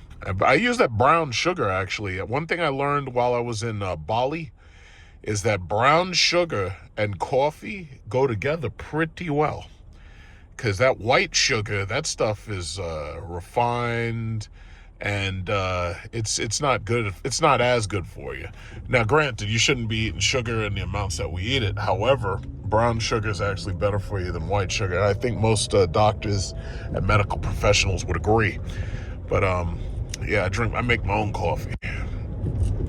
Look at this guy. Because Starbucks, man, they want to charge you fucking $15. Starbucks wants you get that venti. The Target, what is it? Starbucks, they want to charge you like $15 for a cup of coffee, and if you want to get one of their little baked products, they charge you goddamn $13, $14, $15. I'm like, I ain't paying that shit. I mean, every now and then it's okay because you just test a new product, but it's like, nah, man. It's like, I don't want to keep paying them people for that shit. I don't want to keep paying them. Yeah. But it's a nice day. It's a nice day, a nice fall day. It's nice and calm, quiet. Very nice. Pretty. We got all the fall colors. Fall in New York. A lot of people travel here and tour here for fall in New York. It's like fall in New York and winter in New York. Especially when we light the Rockefeller Center Christmas tree. We get people from all over the world trying to come here to see those things, or to see these things. That's why, like, all these rich people, you don't hear them talking shit no more. Oh yeah, Mom Donnie's the new mayor, I'm getting out of here. You don't hear them talking no more. First of all, there ain't nowhere for them to go. Unless they're super rich, they ain't going nowhere. Most people are not willing to uproot their entire life just to deal with the situation. Yeah, they talk shit and they complain, but the reality is most people are not ready or willing to uproot their entire life.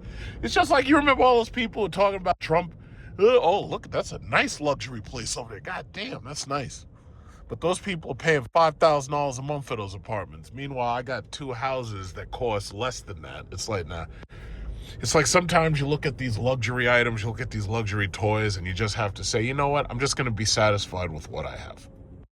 Because I'm doing pretty well. But, you know, you remember those people, they talking all this shit? Oh, Trump is president, I'm moving. There's very few people that actually did. It's called the Bristol Assisted Living. The Bristol. I think that is one of those corporations, and they buy up properties around here because they have more than one. They've got a bunch. And they buy up these properties so that rich old people can spend their money because, you know, their kids ain't taking care of them. So these rich old people who are getting ready to die, they can use their money to live a luxury lifestyle in their final years. Because they, I mean, after all, who's going to take care of you? Your kids? Your kids ain't going to come in there and wash your ass and rinse you down and everything. Your kids ain't going to come in there and wash your scooch. And nor should they have to. That's not what your children are for. Yeah, you know, even though you did it for your kids ain't supposed to do that for you. Your kids, right? Like, I'm just gonna do this turn, but this shit is weird because they got cameras right over there on that side. So I'll just wait. I think I can turn though, so is this a fucking? I'm not even gonna turn. I'll just wait because there's an ambulance behind me, and I honestly don't know. I'm not gonna turn. I'll just. It says no turn on red. There you go. So good. There you go. So I can just wait here till the shit turns green, and just wait because they will get you. You get a fucking big ass tickets. I don't need that shit. I don't need it. No tickets. I don't want to pay you animals any more than I have to. But yeah, your children ain't supposed to have to wash your ass when you're 90 years old. That's supposed to be something that like you get like a nurse or a home care attendant or something. Like when I get older, it's like I'm gonna have me one of those walk-in bathrooms where all you gotta do is and I'm gonna have like a high pressure spray hose. So you could spray your balls, ass, nuts, everything. You can rinse yourself down real super clean. Nobody got to touch you. You know? That's actually a good idea. You know? Because I like to use simple methods to deal with things. It's just like having children in your car. They're going to mess your car up. So what you do, you don't get a nice car. You get like a minivan. And then what you do is you cover the inside of the minivan. Everything is plastic. Everything's either plastic or rubber. So if your kid's shitting it, pissing it, throw up in it, whatever, all you got to do is get a garden hose, spray that bastard down, and that's it. And maybe some Pine Sol. But see, you don't want them messing up your nice white seats and luxury interior. You don't want them messing that shit up. And they will do it too, man. I went to visit my uncle. And he was taking his grandchildren out for, they were going to the man, why are these people so aggressive? It's Sunday morning, goddamn. Slow that fuck down. It's like y'all are jumping in front of me to prove a point, and I'm not even trying to race you. I don't care. And not only that, them slow-ass Mercedes are slow. Why are y'all racing to get to this place? It's right here. These people are so aggressive and shit. Y'all don't understand. I got the Desert Eagle. I'm supposed to try to bring down the chaos and the temperature. I'm not supposed to be aggressive. I'm supposed to be the enlightened concealed carrier. But anyway, as I was saying, these kids will mess up your car. Your car will be a complete mess. They will spill shit, things that you've never even seen. And they'll spill that stuff all over your interior. So my thing is, I get me a minivan and, easy to clean. Really, really easy to clean. Instead of going that way, what I'm going to do is I'm going to go this way because this way I'll come out. I don't have to do all that zigzagging and shit.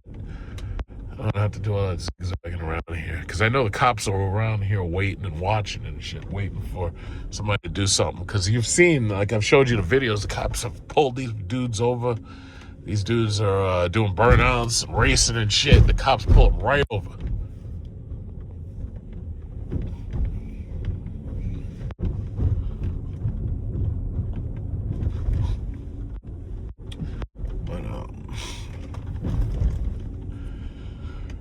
Let's see who's here today. Oh shit, they out here too. They out here, of course they out here. They get out here early. It's 10:04, so we got a good. Oh shit, we got me. Oh shit, they all out here. Damn, got the Lambo doors up and everything. Oh yeah, I'm right on time.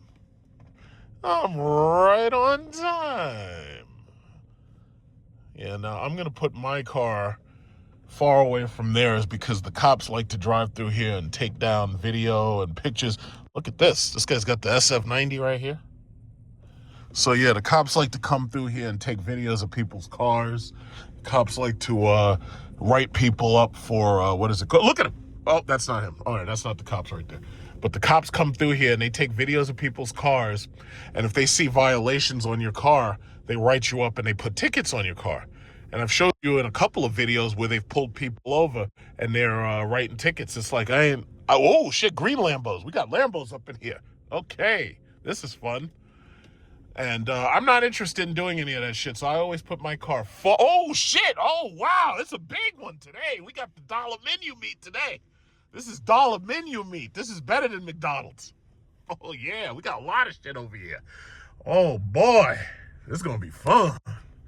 So, yeah, I put my car as far away from everybody as possible. If anything happens, it's like it won't happen to me. It's just that simple. So let's get on over here. Another beautiful fall morning in New York. It's like we're surrounded by a tree line. Like that. Got the old lady just trying to do her shopping at Macy's. Got all these young hooligans in the way. She's just trying to park her Camry. The Revuelto's back. Got the Revuelto. I think I've seen that purple Revuelto so many times. Ooh, look at this. Got a STO. Oh, that's not an STO. That's a Storado. Holy shit! They pulled it all out today.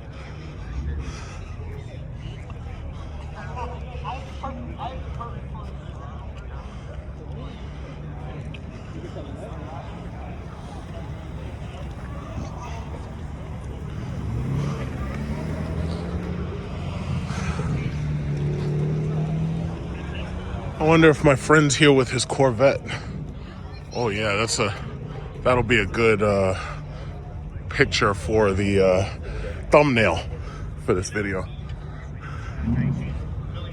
All right, let's walk the perimeter.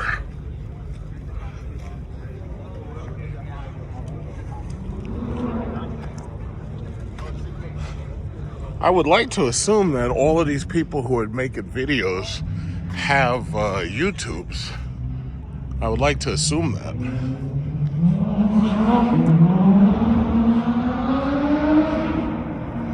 Yeah, you see all that racing and shit, man. Let me tell you something. It ain't funny when them cops get you. Cause I already showed you, man. They be waiting. The cops be waiting, and as soon as you start some shit, they pull you right over. Okay. Why is it that the boomers who buy Ferraris, they always have all of the stuff on? Like, they always have the hats, they always have the shirts and everything. Like, why is that?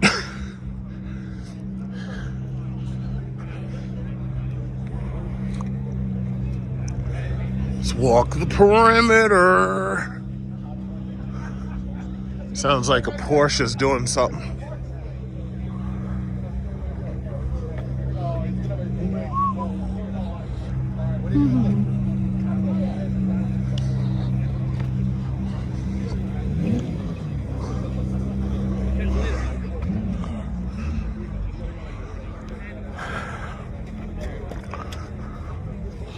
Yeah, I always like these models.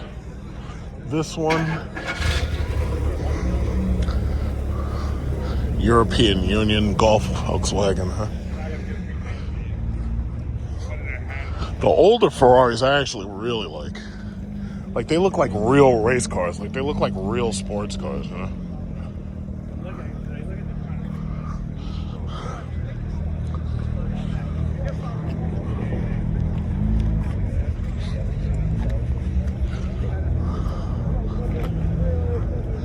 Uh-oh, what they got? Okay, it's a couple McLarens, I think. Oh, shit, he's got that McLaren that has, like, no window. It's got, like, no windshield on it. I have no idea why you would want to drive something like that. You'd have, like, bugs and shit going in your mouth. Like, I do not understand that.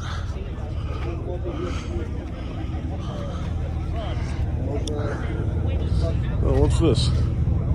RX-7? Ugh, Mazdas. Look at this.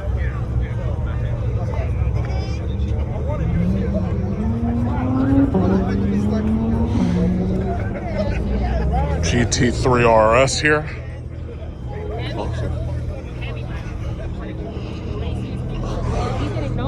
He must be like a YouTuber or something.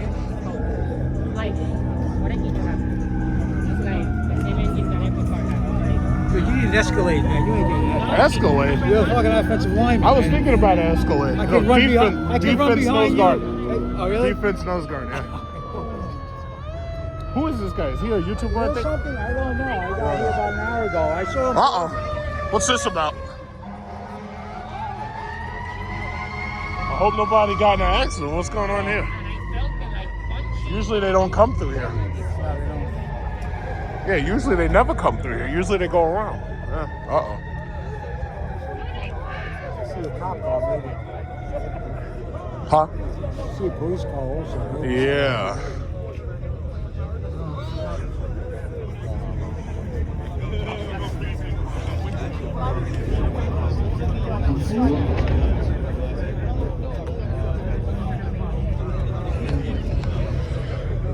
Yeah, that's really cool. I just don't understand why you wouldn't want to have a windshield, because like bugs and shit would go like right in your face. I don't get that. Oh, we got more yacht. Oh, up. Oh, sorry. Got the Lambo crowd.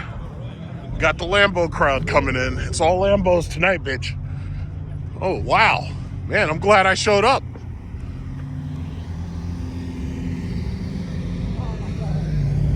Wow, they all pulled up. Okay, we saw this guy last time. They all pulled up today. Holy shit. No Bugattis, though. Everything here is sub 1 million, I suppose. No Bugattis here. Yeah, basically.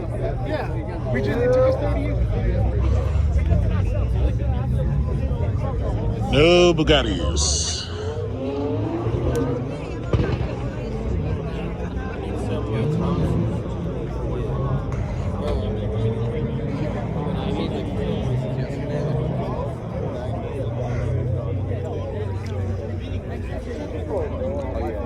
I'll come back. All these GT3 RRSs. That seems to be the car to show up in the GT3 RS.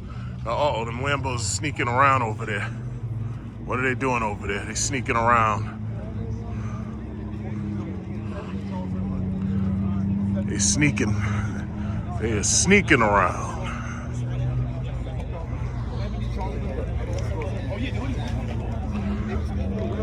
Now, I want to remind you of a video I made like last week about the boys. The boys are just fine. With no women here, it's just the boys just chilling, having a good time. You know, nobody's bothering them. Nobody's calling them predators. Nobody's harassing them at the gym. It's just the boys just showing up, having a good time. You got rich boys with rich toys. You know, it's all good. Rich boys with rich toys. Why not?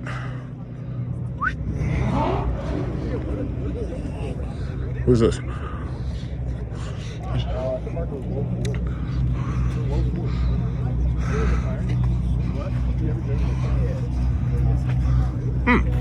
Okay.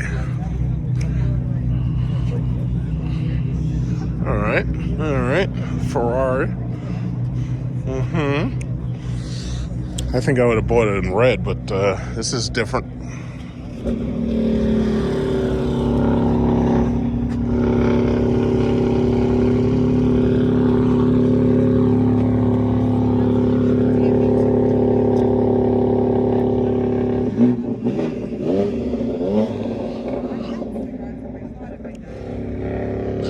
.488 Pista. 488 Pista, huh? All right, that's cute.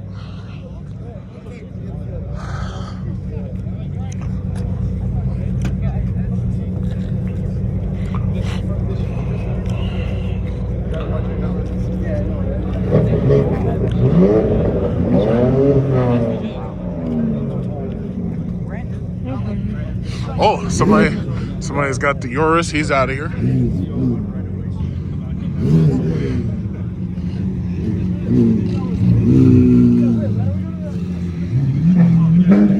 Man, this place is starting to turn into Dubai over here. Starting to turn into Dubai over here.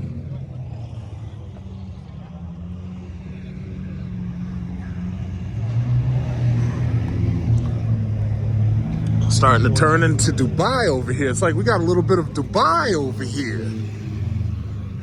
You don't usually see this concentration of money unless you're in the Middle East.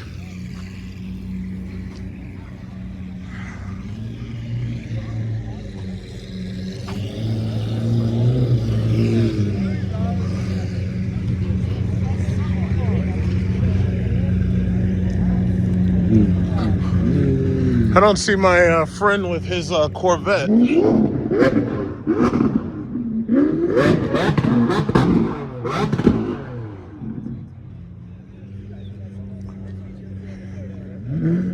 We're about to get some excellent pulls. See, here's the thing. What sucks is these dudes, they never stay around until they never really stay around that long. So the thing about it is sometimes they'll get here before I get here. Yeah, we gotta have some nice pulls. I still think the Aventador looks better than the Revuelto. I really do. Especially this one. Red. Red and orange. Red and orange, yeah. That is beautiful. All right, we gotta get over here for some pulls. We're gonna do some pull. Hellcat.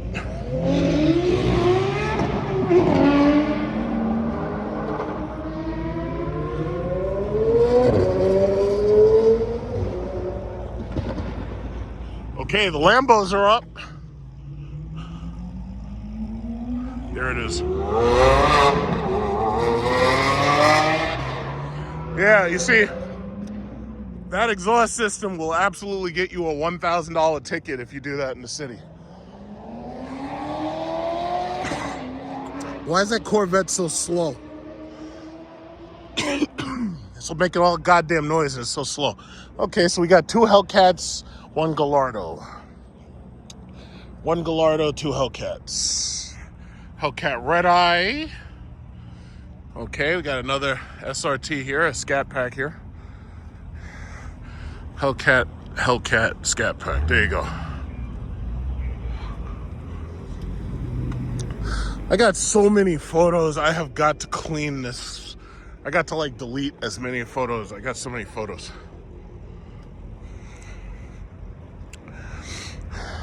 Black Cat. Oh, there was a red one here. I didn't even see this one. This is hidden. He got the moonroof. Lucky him. All right. I haven't seen this one before. Brings back memories. But to tell you the guys, I outgrew these cars. I really just did. I outgrew them. It's like I had more needs and more desires.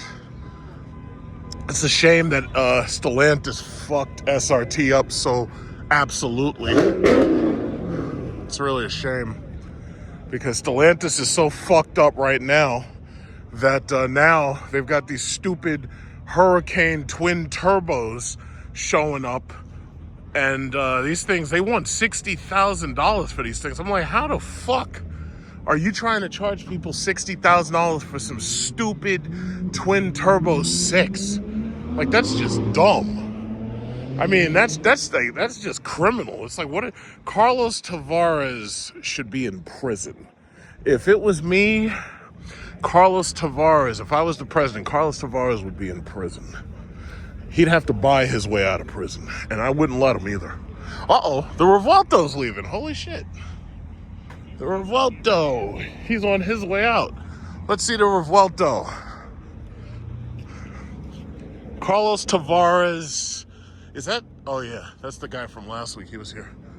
If it was up to me, Carlos Tavares would be in prison. I can't say it enough for what he did to that company.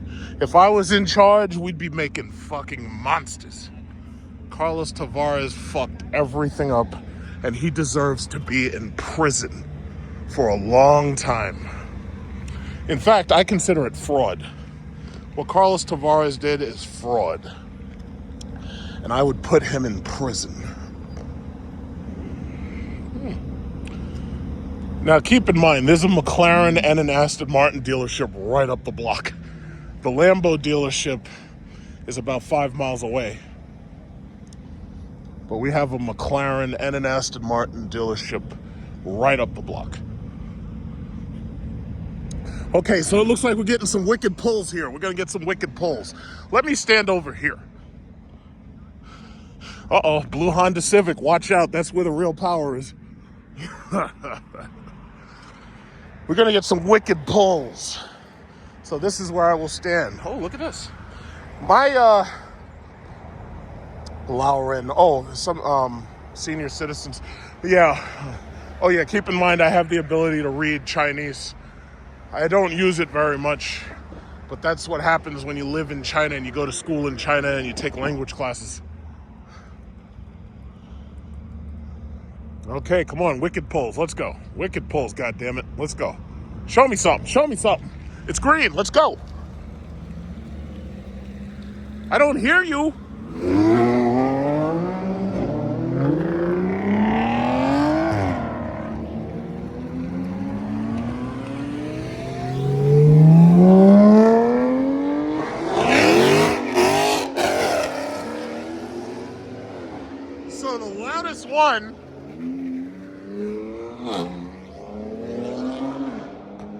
So the loudest one was the Scat Pack, for God's sakes. How you gonna have a Lambo and you got a Scat Pack and the loudest one is the freaking Scat Pack? I mean, what kind of shit is that? That's just sad. All right, let's go back in there. Wicked pulls, wicked pulls. Wicked pulls.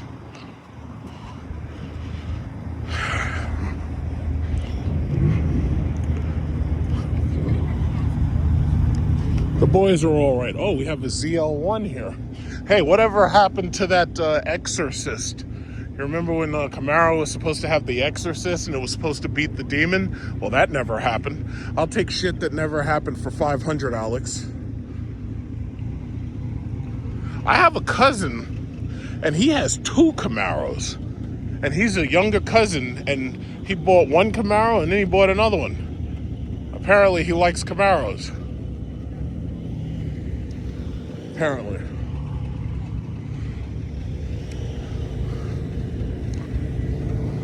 I should have brought my gloves. It's a little cold out here. Still, it's 42 degrees out here. Don't ask them for a burnout. Watch them crash that fucking car. Don't ask them for that shit. What's wrong with you, man? Are you crazy? The feds are watching. Don't ask them for no burnout. You're gonna get these people killed. What's wrong with you?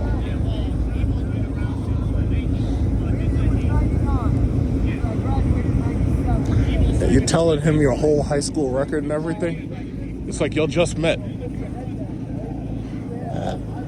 So yeah, why don't you tell him your social security number? You can purchase some property.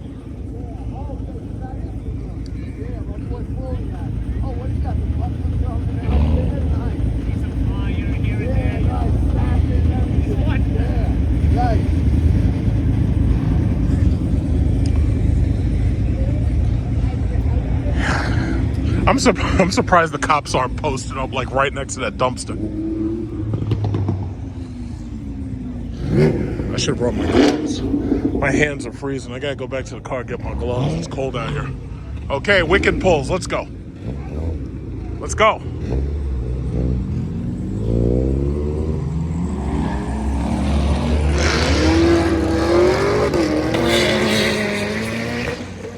Yo, that little Mitsubishi Lancer sounds terrible.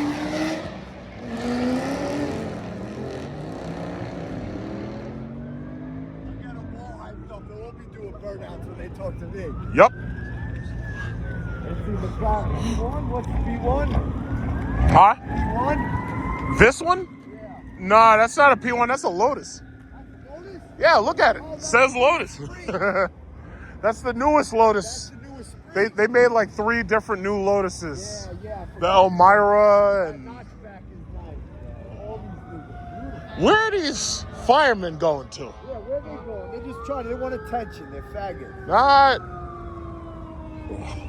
I don't know. Maybe someone crashed down the road. I hope not. I hope not either.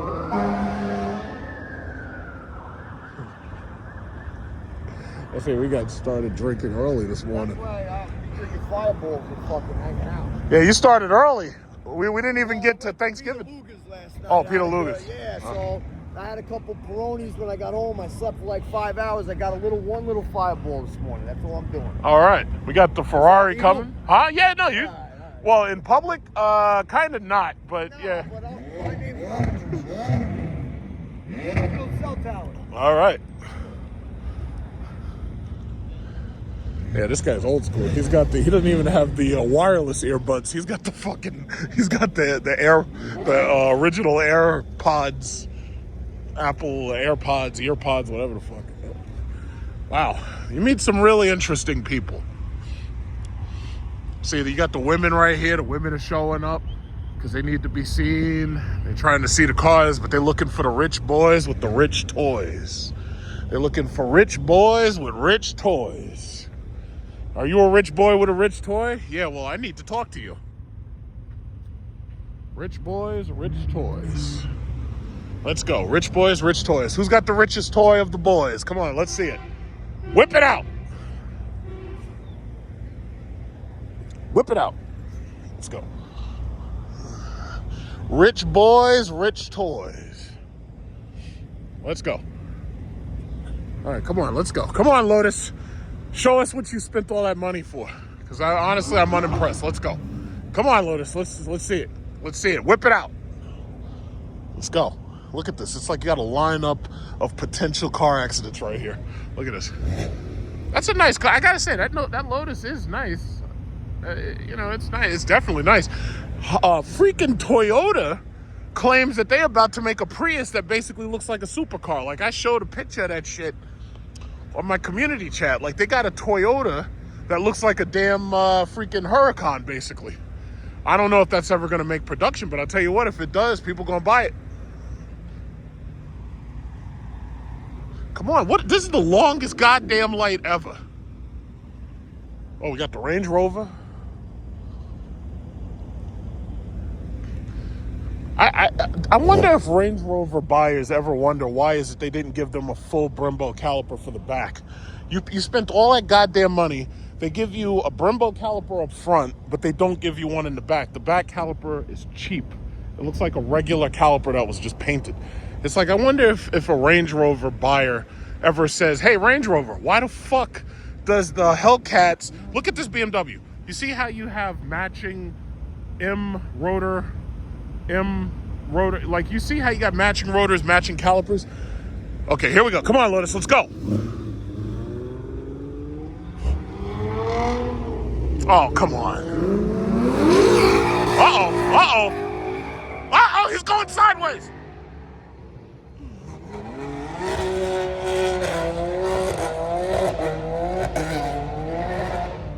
I don't know. I don't feel that well about that. I'm sorry.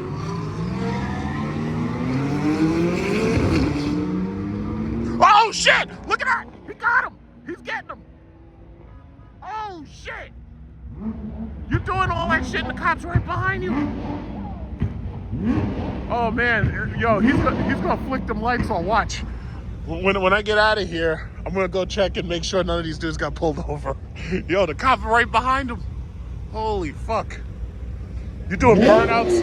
You're doing burnouts in front of the cops. You're doing burnouts in front of the cops, man. Holy shit. You're doing burnouts in front of the police. What? Yeah, you trying to tell? Yeah, he's doing burnouts in front of the cop. I got caught like that once. Cops gave me a ticket. I had to go to court and shit. Yo, that's crazy.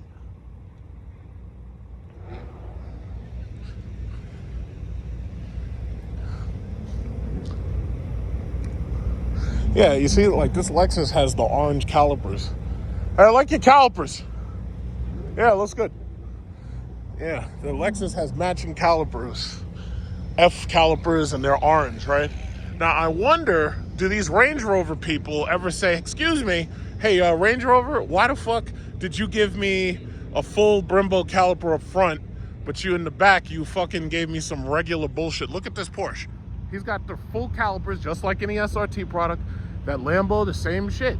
And I wonder, it's like, do the Range Rover people ever complain? They'd be like, excuse me, why does my front caliper say like, you know, Range Rover, and my back caliper looks like bullshit. It's like, I want my money back. GTS 4.0. Okay, here we go. Here we go. All right, come on. Let's do it. Let's go. Make some noise. Let's go. Porsche Targa. All right. Yo, these cars are so quiet. Don't try to do no burnout, boy. You can't do that shit. All right, what we got here? What we got here? What we got here? Uh-oh, Ferrari. Oh, shit, you nearly crashed into Escalade.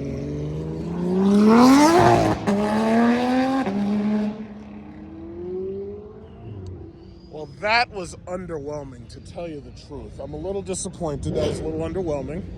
That was quite underwhelming. Holy shit, they got a line up here. Look at this. Got the guy with no windshield.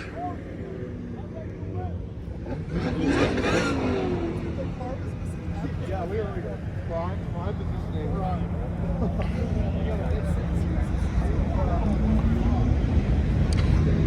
All right. I think I stand right here in front of the tree, this long ass light. Uh-oh, somebody's making noise over there. Yeah, just stand right here next to this pole. All right, we got the BMW. I think that's an i7. Yeah, that's a BMW i7 right there. Good car. I wish Mercedes would make the new S-Class like that i7 and make it a full-size car that is electric. I would buy that. Goddamn long-ass light. See, what I'm glad is that it is cold because it's so cold, my phone isn't overheating. Look at that lady in that S-Class. Now, that woman got money. I got to hang out with her. That chick got money. She is a kept woman. I see so many of these women driving these $100,000 cars. That woman right there, she's got the wicked OnlyFans. She's got her feet out, and people are dropping money to see those feet. 4K. Oh my God. Do you walk here? I see. Okay, that's nice. Oh, okay.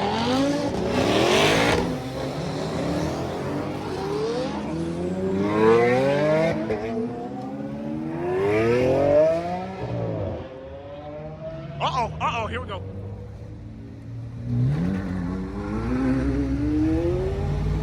Extraordinarily underwhelming. That was very underwhelming. I'm sorry, that was underwhelming. All right, here we go again. We got the Cadillac XT4. Cadillac XT4 right there.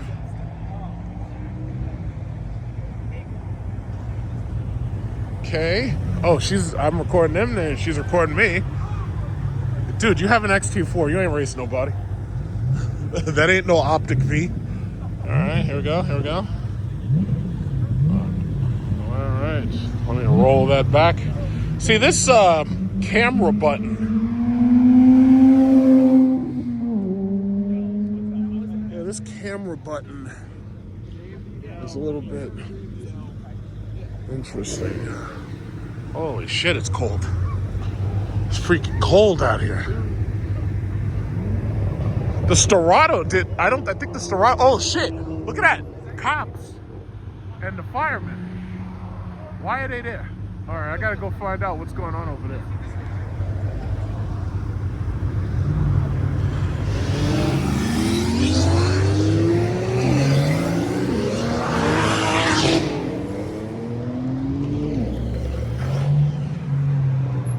It's a GT3 RS right here.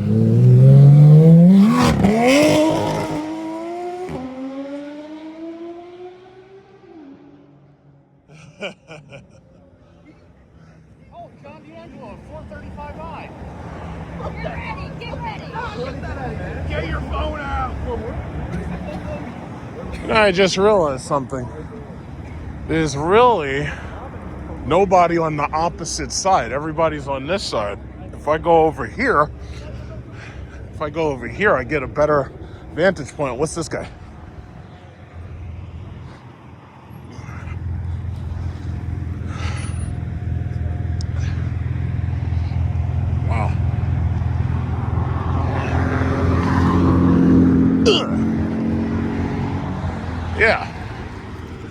over here, you get a different vantage point. Because everybody else's videos, like I've been seeing people using videos from this corner right here. And now people, like, see, that's the problem. Once everybody finds out about some shit, then all of a sudden now you've got, you know, a lot of eyes on you. So the cops are right next door. Fire department's right next door. Anything happens, it's your ass. And everybody's got video evidence of it. I can't even feel my fingers, it's so cold.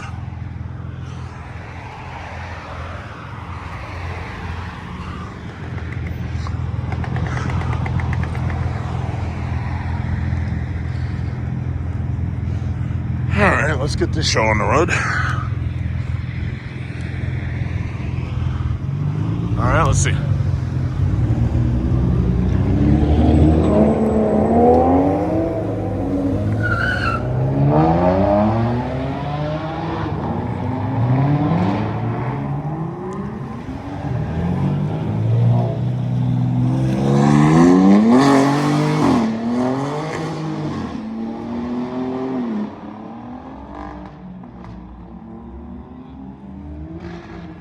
See, the fire department moved. Oh, I see what the fire department did. They forced them to move from right in front of Macy's, where that Sterrato and that Huracan were parked. Oh, the Sterrato, here we go. Sterrato! Here we go. They forced them to move, that's what it was. Got the Sterrato. Sterrato. Here we go. Come on, Sterrato. Let's see something. I want to see something. Let's go. All the cool cars are leaving now. It is 10:39. Typically, everybody's gone by 11. That's when Macy's opens. Oh, okay. The green one, the green Lambo is... Yeah, see, the fire truck forced them to move. Otherwise, they were going to take the shit out of them. Because they were parked in a fire zone, so you're not allowed to do that. You're not allowed to do that.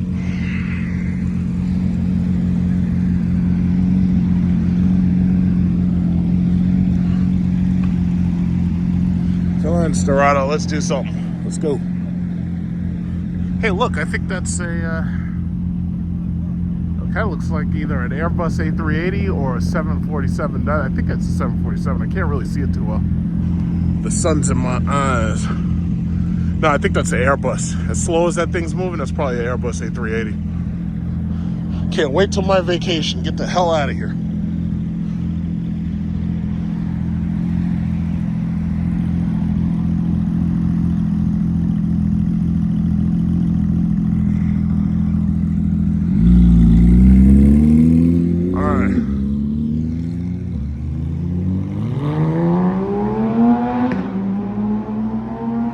Sterrato.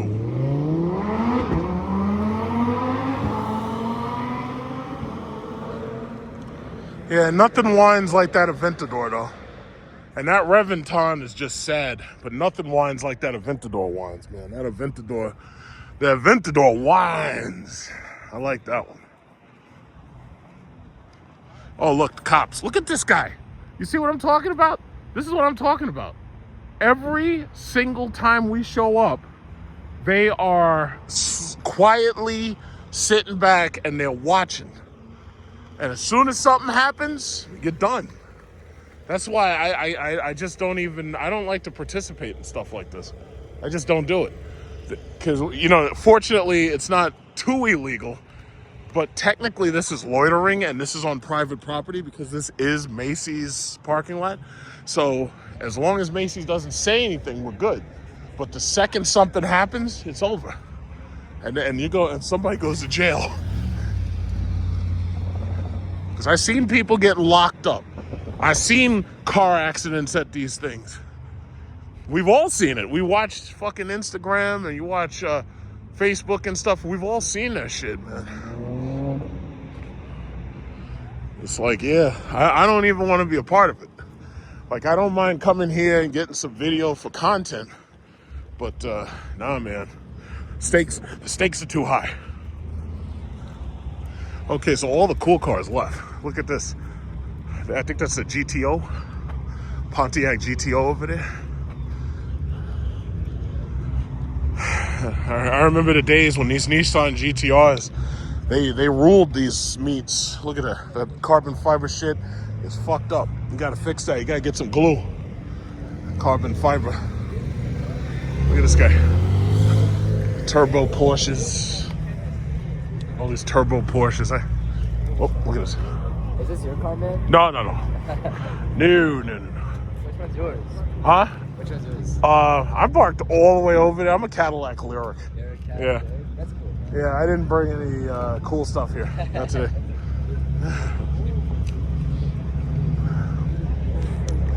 Okay, and they're probably wondering why I'm standing there recording. Is this a plaid? I think it is. SpaceX X. Maybe it is.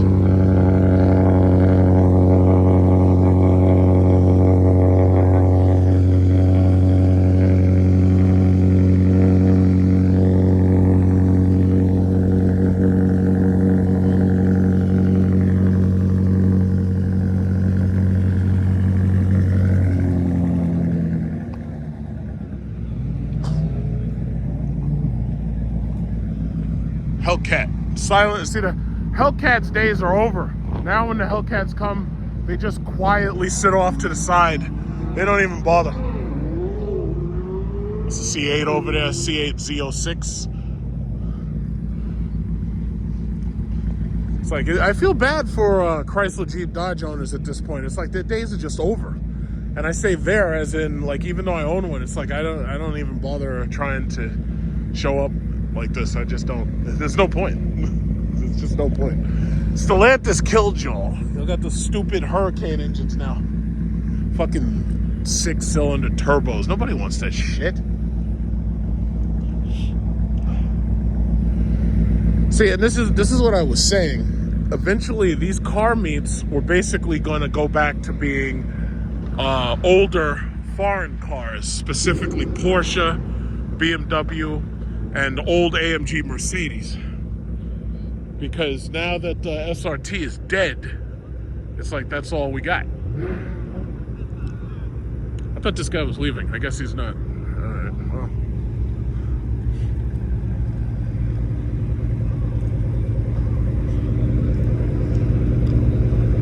You know, all the cool stuff basically left. So, 11 o'clock, I'm out of here.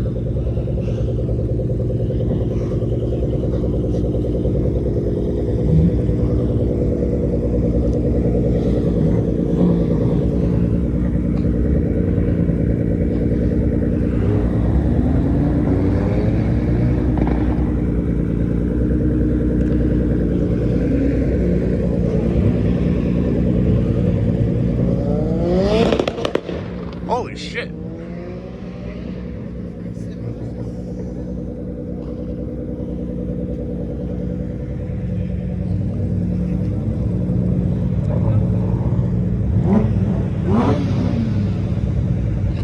So you never can leave well enough alone. If it wasn't for these guys with these mufflers that pop off like that, it's like now all of a sudden they had to start making laws and shit.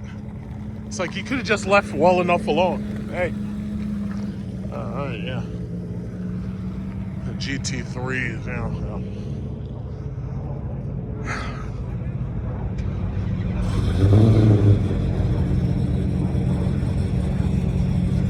Okay, the Hellcat's leaving.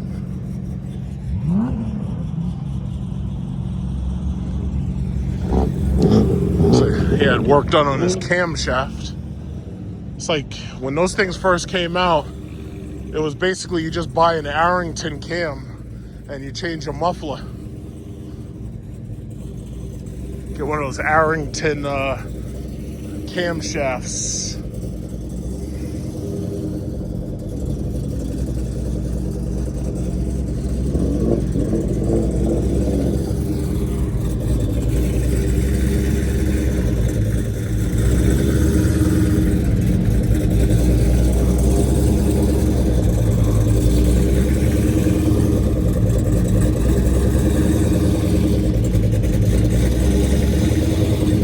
time for everybody to leave. It's 10:47. We have about 10 minutes till Macy's opens.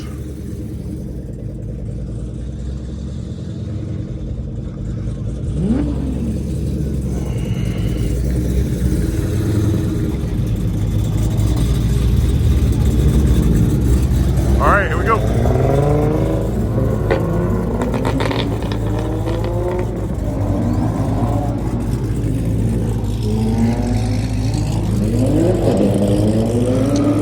I know this SRT is going to be loud. I already know that.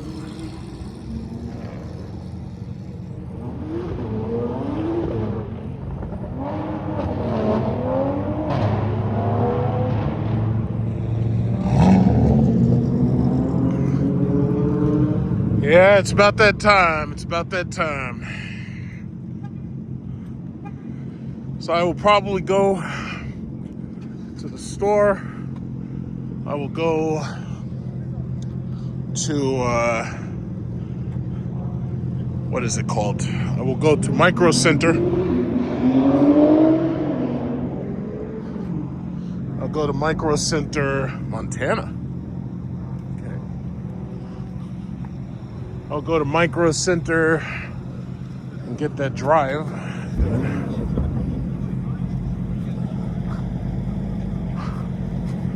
And after I get my drive or charge my car, I'll finalize this video and upload it. Yeah, okay, so I guess this is it. Everybody's gone. BK Hulk. I will say this. The Huracan, initially, I didn't like it because I would say, why buy a Huracan when you should be able to buy the Aventador, right? But now that they've released that Temerario and that shit is extremely underwhelming, I have to say the Huracan has definitely grown on me. Absolutely. Because this is a V10 and that Temerario, I don't care how much power it makes, is a V8. And there's no way in hell I would spend $400,000 on a V8. Never. Never. If you're spending anything more than $250,000, it should be on something with a very exotic engine. And that's one of the reasons why I ain't crazy about McLaren either. Because the way I see it is, these McLarens, these things, and I know, you know, they're keeping the price low and all that, but these McLarens, it's like either I'd have to have a V10 or I'd have to have a V12. You ain't selling me no V8 for no fucking $500,000. That's crazy.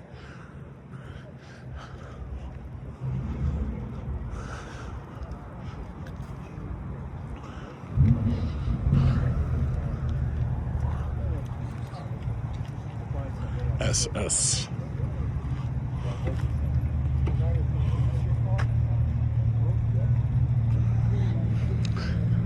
Yeah, that's pretty sick right there.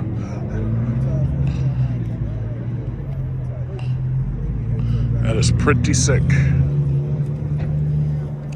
The Z06 here. Yeah, BMW.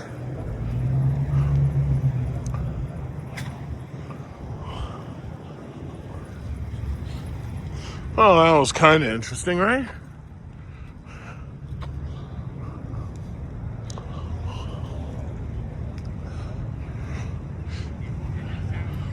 T8 Stang. Haha, I see what you did there.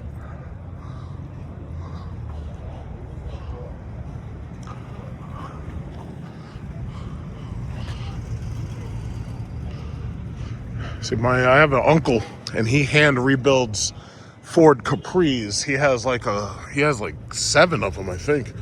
Every time I go over there, he has another one. It's like a sick habit. We just keep buying fucking old cars and then trying to rebuild them. Look at this guy.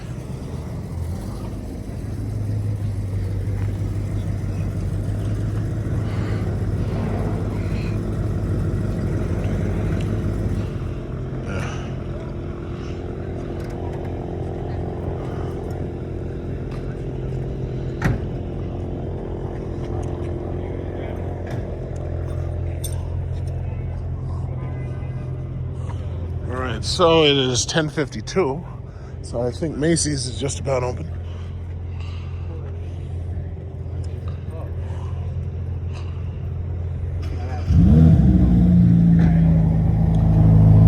All right, well, it looks like it's about that time.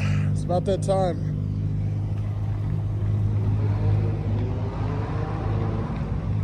So yeah, it looks like it's about that time.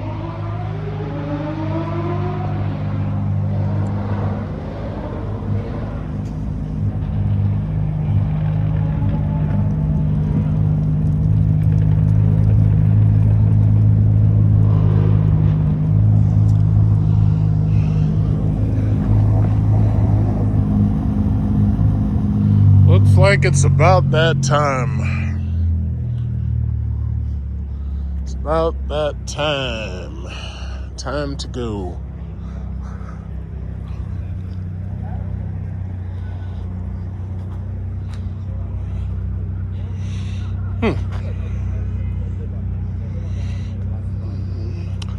Yeah, eventually I gotta go through my phone and get rid of all these pictures. Either that or I gotta upload them.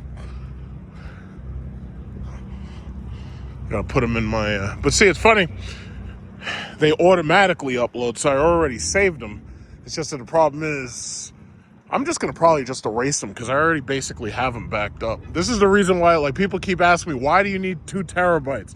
Why do you need 4 terabytes? Why do you need a 10 terabyte hard drive? I'd be like, because I'm a fucking content creator. It's like, with these 4K videos, 120 frames per second, and then you're taking these huge megapixel camera photos. It's like, you run out of space. Well, it's not that you run out of space. It's just that the larger, the more space you use, the slower an SSD runs. So in order to make sure that I don't run into those issues, I try to keep my SSDs not full. Cop's still over there. Look at that cop. Waiting. Just waiting. It's just waiting. Oh, this guy's got the BMW 760, but I'm guessing that's a woman here to go to Macy's. This guy's got a Chevy Colorado.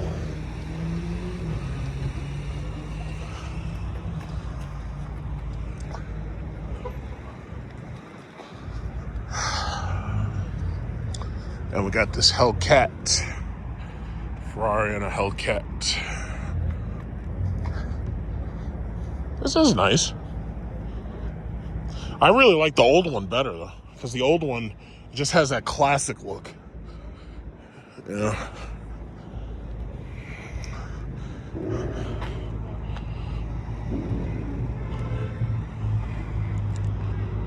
There's Tesla.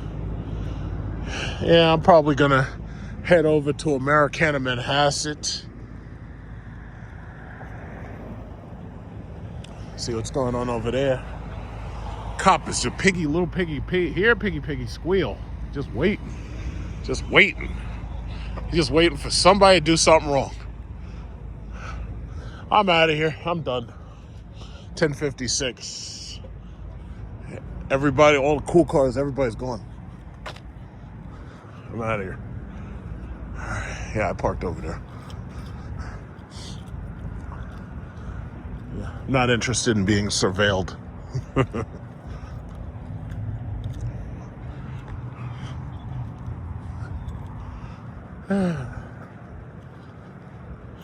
Fun's over, boys.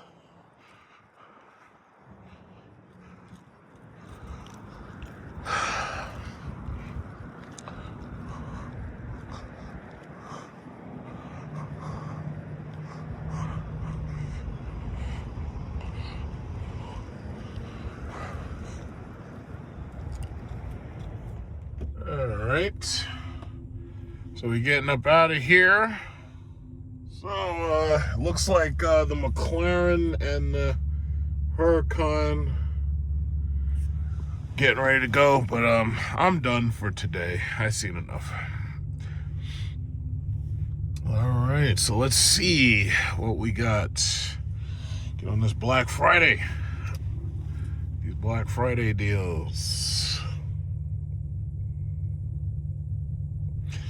Man, this is a long ass light. All right, come on, let's go, boys.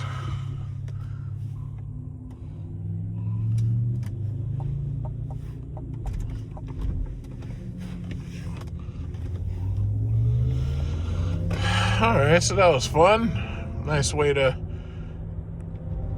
fill in video content.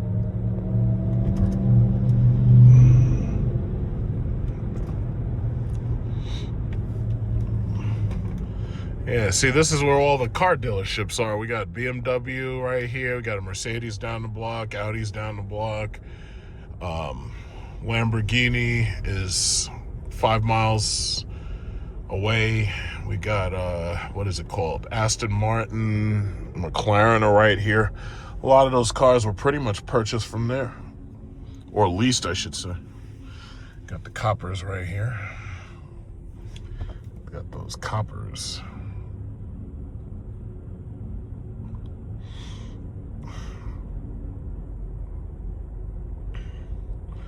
They just, that's what they do. See, if it wasn't for the car show, these guys, you wouldn't even see them. Like, they don't really come out unless, like, they get called. Look at this. Einstein's Attic. Baby toys. Yeah, I know that's overpriced stuff right there. You know that's overpriced. See, this area is Manhasset. There's also Rosslyn right here. And this area, it's, you know, it's basically targeting, you know, basically wealthy people. So it's like everything here is targeting, you know, basically rich people. All the houses around here are multiple millions of dollars. It's like, unless you've got like $10 million, you're not touching any of the, you're not touching any properties over here. You know, and a lot of them are old. And the problem is, it's like most of these properties, these are old houses, and when you buy into one of them, now it's on you to build that place back up. Like, these are gated communities and shit. Like, this gated communities, golf courses. This is old money in this area. So, you know, these old guys you see showing up with these cars, it's like, you know, these guys are wealthy. It's like they got that kind of money. You know, now there's a lot of super rich people inside Manhattan. The thing about it is, they don't really flex that much because, like, you know, they flex by buying an expensive property. They don't really flex like with cars and stuff because there's no place to park them. So if they have something, it's like they have to have a garage for it. And most of those people who have a lot of money who live inside the city, they typically don't bother with that stuff. They really don't. So you only really see the money when you come out here. So here's Apple right here. So I already got my gifts from Apple. You know, but this place is there are always people here. It's always. Oh shit! I got this guy next to me. I don't want this guy next to me. This guy, stupid, cheap ass Mercedes GLA. Got the Range Rovers and the G-Wagons. This is G-Wagon heaven. These people flexing these G-Wagons, these Escalades. I'll never forget, I came over here when the iPhone 6 Plus came out. And we were camped out. And I have the video. And I was camped out. That's the first time I ever camped out overnight waiting for something. I got here at like 10 o'clock. I was here all night long. Till the morning, camped out, sleeping on a freaking ground. It was cold out here. It was like the same temperature as now. And I was completely unprepared for that. It's like, for those people who do stuff like, oh, there's one of those Ineos Grenadiers. Those Ineos Grenadier.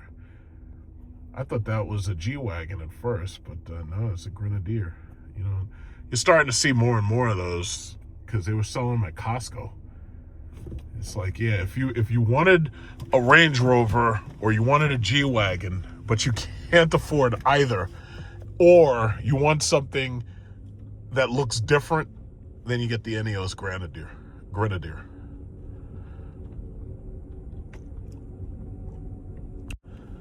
But yeah, I camped out here overnight to get into that Apple, to get that iPhone 6 Plus. It was a mob of Chinese people, and they went in there, bought up all the phones, bum rushed the line and shit. It was a miracle that I got mine. But what I did was, because here I am, I'm 6 foot freaking 6. Oh, he's doing the SYSBM life. Good job, buddy. He's got SYSBM, but you gotta remember, them chicks make you shop too. Becky wants you to take her shopping. So anyway, they bum rushed the line. So here I am. I'm 6'6" and black, and I'm dressed all in black and everything. So everybody else around me is short and Chinese. So I pretended to be security. And by pretending to be security, I got right back where I should have been in line and got my phone. Now, Apple has killed that shit. Apple has basically made it so that you have to pre-order. Look at this. Apple's basically made it so you have to pre-order.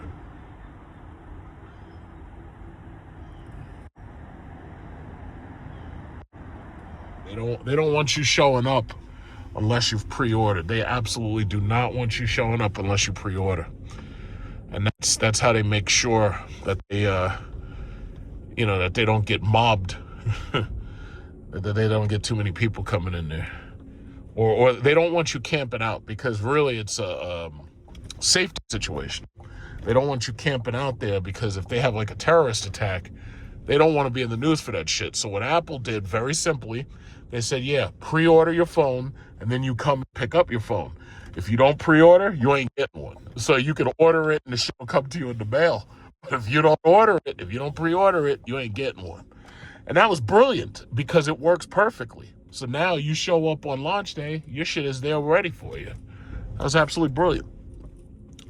I appreciate it when these companies do smart things. I really do.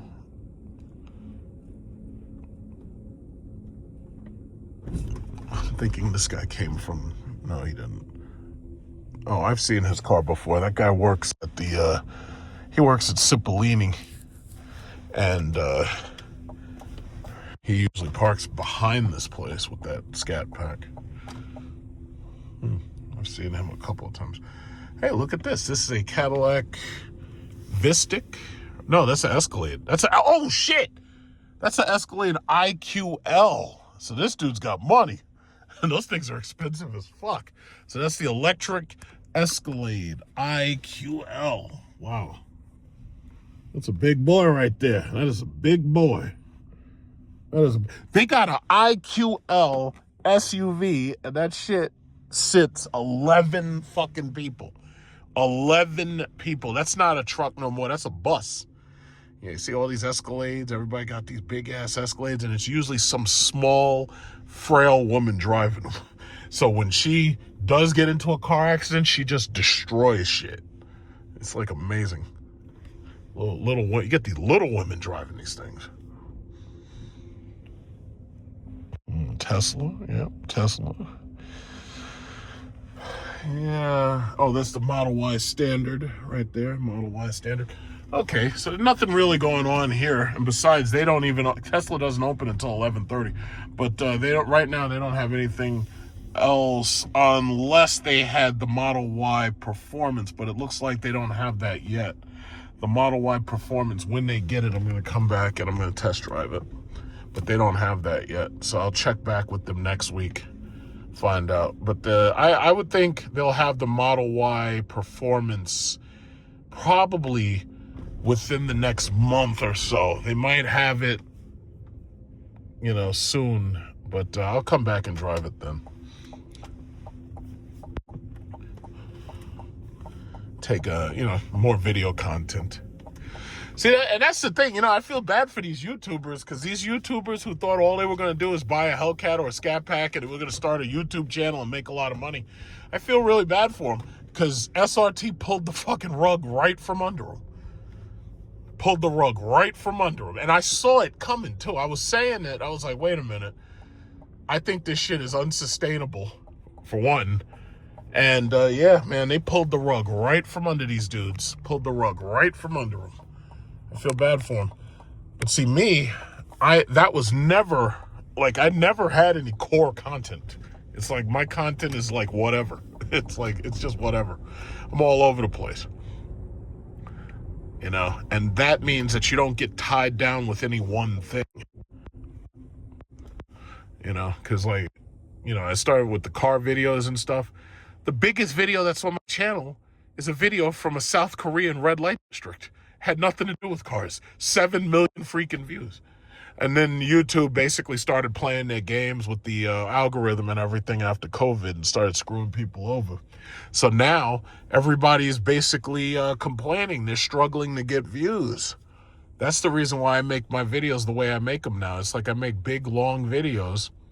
So this way, the audience is watching the video and you get audience retention, and you get basically a bonus for audience retention, because most people are tired of having to actually get out of their bed and click skip ads.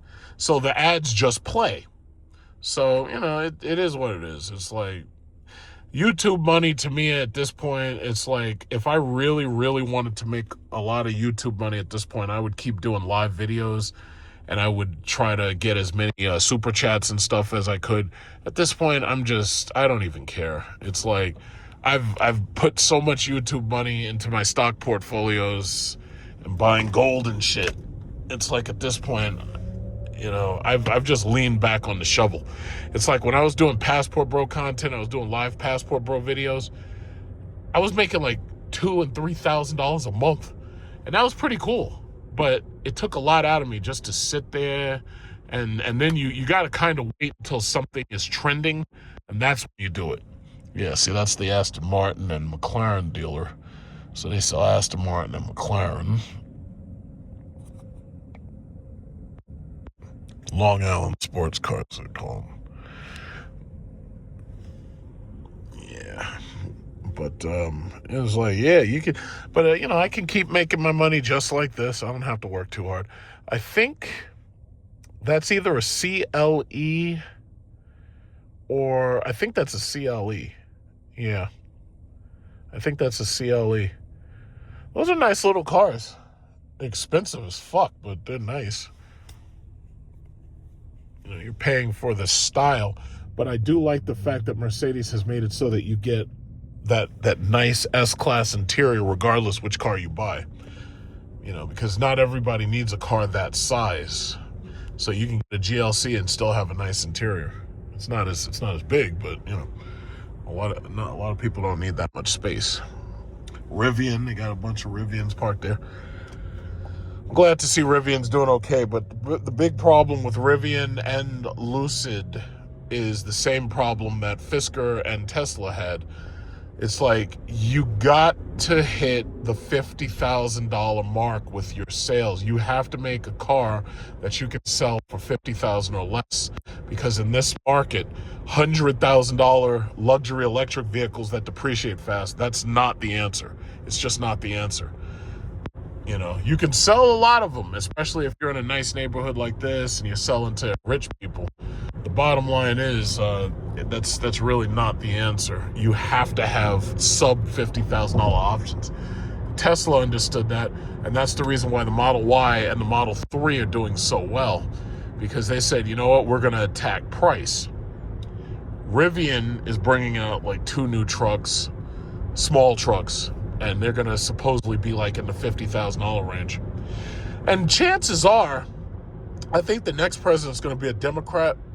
Chances are, they may not, you know, try to push a Green New Deal again, but chances are the Democrats are going to focus on environmental policies, because, you know, you got to remember, a lot of these corporations are about to go nuclear. Now, the average American at this point is so poorly educated, they don't even understand nuclear power. Like, just trying to explain fusion or fission to these high school kids is damn near impossible, because like their brains are cooked from vaping and from TikTok. So if you show them a TikTok video, yeah, you might get them thinking about it, but they don't really, like, they're not activists. They don't give a shit. Like, from what I remember, I believe it was 3 Mile Island. 3 Mile Island was closed simply because some nuclear steam got out. And the thing about it is, in the grand scheme of things, that really wasn't that big of a deal. It's like all you had to do was shut the shit down and fix whatever the leak was, and then add a biological shield, and then you can get right back. Man, that's a lot of Escalades. Look at all them Escalades. You see all those Escalades? There's like 7 or 8 Escalades just drove right there. There must be, something's interesting. I think they must be doing some type of demo or something. Like, where do all them Escalades come from? Oh, yeah, I want to catch up to them. There was an Escalade IQ. There was an ESV. I think there was a V series. We're going nuclear, and that's the bottom line. Like, I kept arguing with these morons. Nuclear is not coming back, so where are they going to get the electricity from? And I'm trying to tell these idiots, I'm like, yo, listen, they'll figure it out. Even if they have to use solar and batteries, or they have to bring back nuclear, they'll figure it out. Sure enough, Google, Amazon, let's go, goddammit. Google, Amazon, everybody's going nuclear now. And that's the new jam. It's nuclear energy. We're going back nuclear. We're going nuclear. Yes, we are. So all you got to do is just hold tight, because it's coming. Nuclear power is making a comeback. Nuclear power. Just like The Simpsons. Oh, I guess I missed them. They're all gone. Maybe they turned here, because they couldn't have disappeared that quickly. So maybe they turned. I gotta get from behind this goddamn slow-ass minivan. Got the G-Wagon with the Chinese chick driving it. Chinese chicks love them G-Wagons. And they got money, boy. Them chicks got money. And they got so much money, it ain't even funny. It's just like in that movie Crazy Rich Asians, where she goes into a hotel and there's a racist guy and he doesn't take her seriously. Oh, I need a room. Oh, no, we're all booked up. We ain't got no rooms for you and blah, blah, blah. That chick gets on the phone. She make one phone call, bought the whole fucking building. Yeah, take my shit to my room, boy. That's what I'm talking about. That was cool. That movie Crazy Rich Asians, that was cool. Singapore was like that. That was the vibe.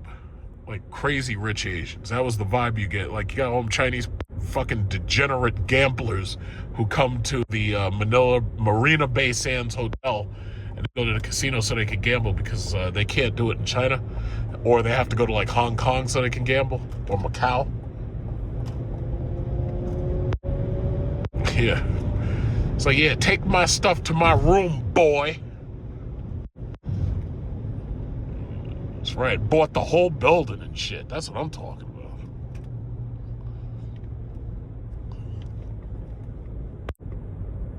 It's like, you got to be so careful nowadays. A lot of these people got so much fucking money. And you think that they broke just because of the way they look or the way they dress or their shoes or something. Man, them people turn around on you and pull out millions. You just don't know. You got to give them the best customer service you can possibly give them, because you just don't know. Sometimes it's a mystery shopper. Look at this guy. Sometimes it's a mystery shopper.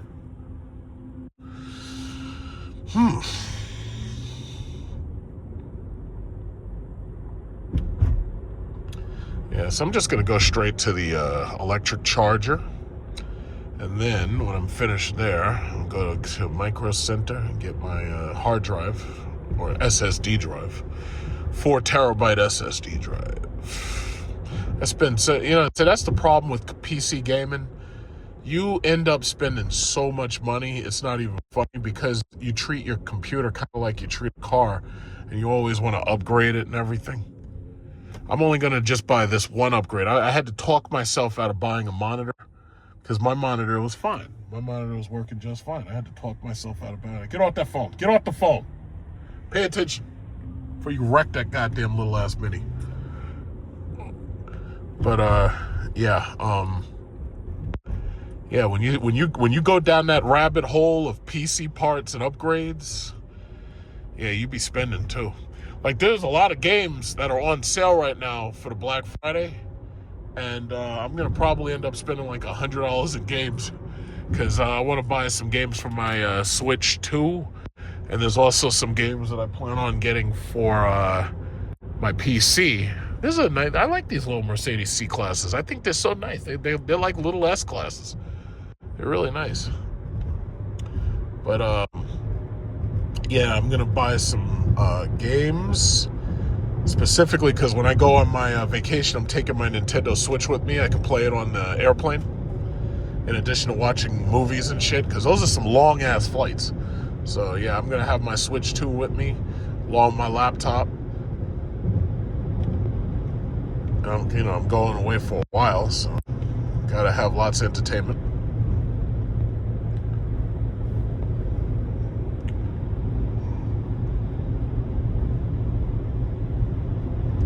Cadillac Lyric, black. Yeah, look at these beautiful houses. But this is the problem again with Long Island houses. These places are old. So it's like, if you buy one of these places, you better be prepared to rebuild the whole place. And that's asking a lot. Like, you got to have serious liquid assets to buy into these places. Not only that, it's a lot of old money. So you're dealing with a lot of older people. A lot of them don't have children. So, see, we reached a point where a lot of these people, like, it's unsustainable. It's like, you've got some people, they've got money. Here's the problem. A lot of them don't have children. So if they don't have children, who's supposed to buy this property when you're gone? Or if you don't have children, there's nobody to leave it to. But then you run into another problem. If you don't leave your kids enough money, they can't maintain these places. Look at that house. That's interesting. My grandfather has a mansion in New Jersey. And it's a nice property, but it's old. And what he did a long time ago, he was renting parts of the land so that other people could build houses on it. So a lot of, because back then this was like, you're talking the 1960s or the 50s or something. You could build a property and you'd have a gigantic amount of land. But then as time went on, it was like, yeah, I don't need all this land. And they're trying to upgrade my property taxes. They try and charge me like 20. What? By the time he died, he was paying like $21,000 in property taxes a year. It's like, I just couldn't see myself doing that. So what ends up happening is you leave stuff to your kids or your grandkids, and now they either can't or won't keep it up because it's a drain. It's like, you're telling me I gotta work for $22,000 a year just to hand over for property taxes? It's like, does that make sense? Yeah, it's a nice property and everything, but that it's eating my fucking pockets. It's like, it doesn't make sense. But the new Navigator. That's nice. The refresh rate of this camera is 120 frames per second, so my guess is it's refreshing faster than the lighting on that car. Or no, in fact, it's probably refreshing slower. Maybe that's 240 frames, I'm not sure. But I know I'm recording at 120 frames a second. So it's like, when I look at stuff like my screens, you don't see that flicker. But when you look at that, you do. If I'm not mistaken, I think with these cars, I guess some of these lights stay on all the time, but some of these LEDs, they have a refresh rate. It's fast enough that the human eye doesn't see it, because the human eye, I believe, is like 60 frames a second. But it's like, whatever. It's cool, though. It's interesting. I like that Navigator. It's just, it feels so cheap inside. It's like, I'd rather have an Escalade. Yeah, so we're going to go right to the car charger. Get my car ready for the week. Probably while I'm sitting there, I'll put my video together, do some budgeting on my computer. And that'll be that. Because it's still early. It's 11:31. It's like, right now, it's relatively early in the day.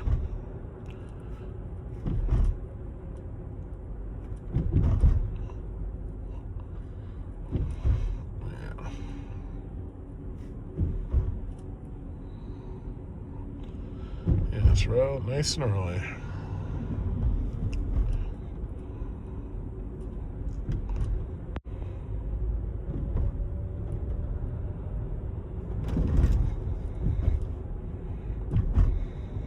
Yeah, these women love those Teslas. I just passed that Tesla with that white interior. These women love that car because it looks luxurious.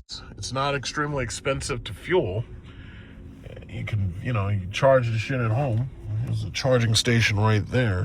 I don't see anything too cool in there. They got another Tesla charging station right over here, but these women love those Teslas. Yeah, it's very fashionable, especially with that beautiful interior. And this is Tucson, got a lot going on there. You got all these Hyundai accessories. It's like they must have charged you up the ass. Because you know what they do? They put all these accessories on these cars and then they try to charge, raise the price. They must have charged up the ass for that car. So we got a Tesla charging station right here in this Macy's parking lot. So it should be right there. Where is it? It's over there somewhere. Oh, you know what? No, it's not there. It's actually here. This is it. This is the Tesla charging station. Get from behind me. Yeah, I knew it was here. I just forgot where. It's always nice to know. Tesla has the best network. They really have the absolute best network. They're the most ubiquitous. They're everywhere. And, here in New York, if you're going to buy an electric vehicle, it better be a Tesla. Because otherwise, you got to wait and shit to charge. And when it starts snowing and everything slows down. But realistically, if you buy an electric car, you really should have a house and you could charge it at your own house. Because then you're fine. You daily drive that car, it's an appliance, you daily drive it, you charge it at home, you go to sleep, it's charging, you don't have to fight nobody, you don't have to worry about going out, you don't have to worry about being out late at night and shit, you don't have to worry about being out at all. See, here it is. So we got a couple of Teslas here charging. So there's one spot open, 2 spots. There's always spots open with the Tesla charger. Okay, yeah, you cut your turn too early, asshole. All right, yeah, so that's the Tesla charger. And they just put that there too. And my feeling is, I think all of these really big grocery stores, Target, Walmart, all of them should have power chargers. And now it's like everybody is focused on building NACS charging so that you can use the Tesla chargers, which is a good thing. But I really don't believe that sending everybody to Tesla is the best answer. I really think that they should focus on just building more and more electric chargers in general. And just like Tesla has these off-grid chargers where they have solar panels. Like, you think about it, you see that building right there? Imagine if that building, or a building like that, or even a smaller building that was 1 story. Imagine if it had nothing but solar panels all over it, and it had batteries inside it, like those Powerwall batteries. GM has them too. I showed it to you in that video that I made when I went to Electrify Expo. But imagine if you had that building off the grid with solar power charging, solar power batteries that store energy. Well, what you'd basically be doing is you'd make it so that people could pull up to that entire building. You could have chargers all the way around that entire building.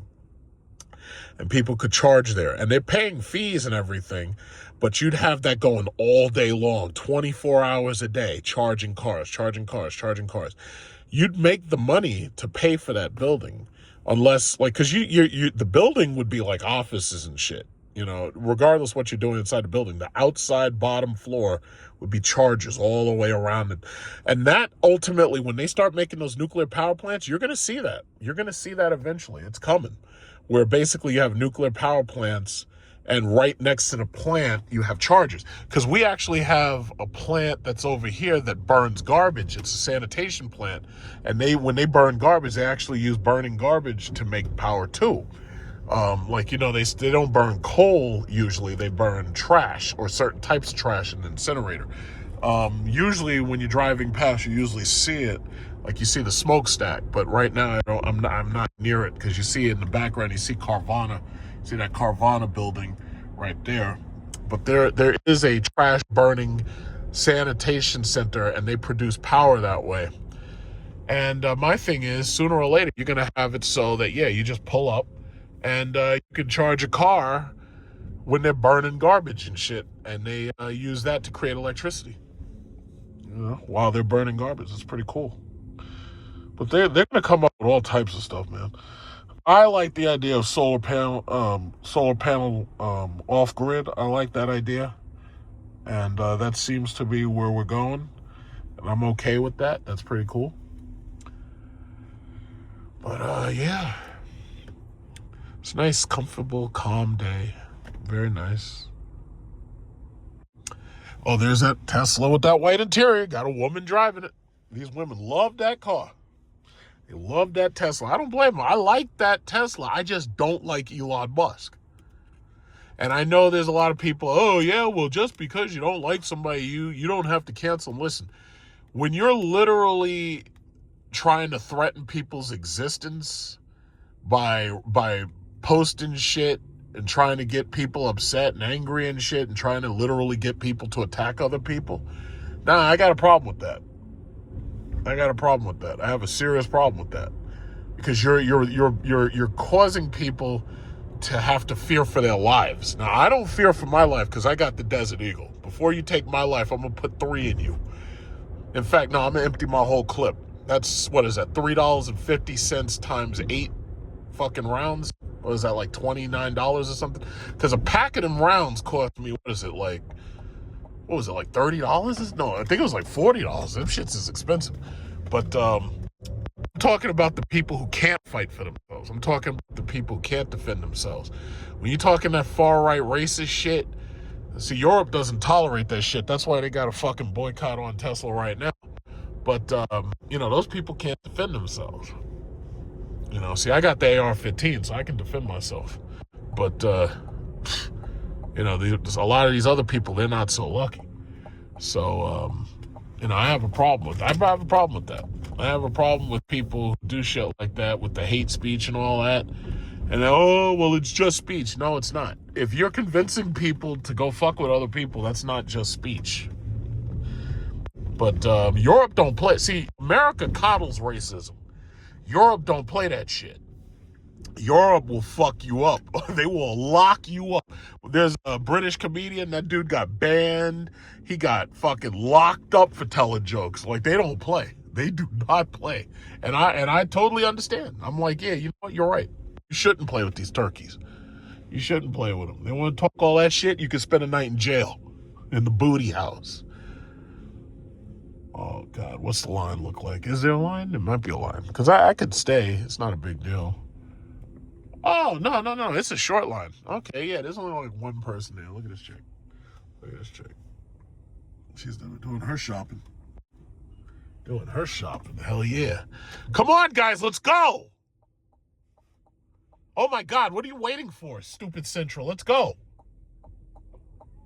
Oh, my God. These people are dumb. All right, right after the BMW. Let's go. Okay, excuse me. All right, yeah. Yeah, but yeah, I can't deal with Tesla. And then he's turned the fucking stock into a goddamn meme stock. It's a joke. It's a bad fucking joke. He hasn't delivered these people the Roadster. The stock is a meme stock. Like, I can't deal with him. Okay, yeah, so we got a BZ4X. And I got a Lyric right here. So that's good. This guy's from Pennsylvania. All right, so we got like 4 cars there. I got plenty of time. It'll go quickly. But see, I'm angry that when they installed these fucking chargers, they didn't do it right. First of all, they could have stretched this out all the way to the end. They could have made it so, like the Target that I went to in Warwick, they could have made it so you could charge like 8 cars at a time. They made this thing was supposed to charge 6 cars at a time, and it only charges 4 at a time. Now, there are a number of other charge points.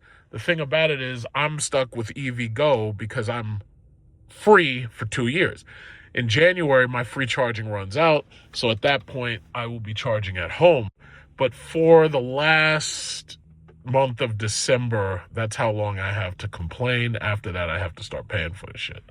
I'll be charging at home.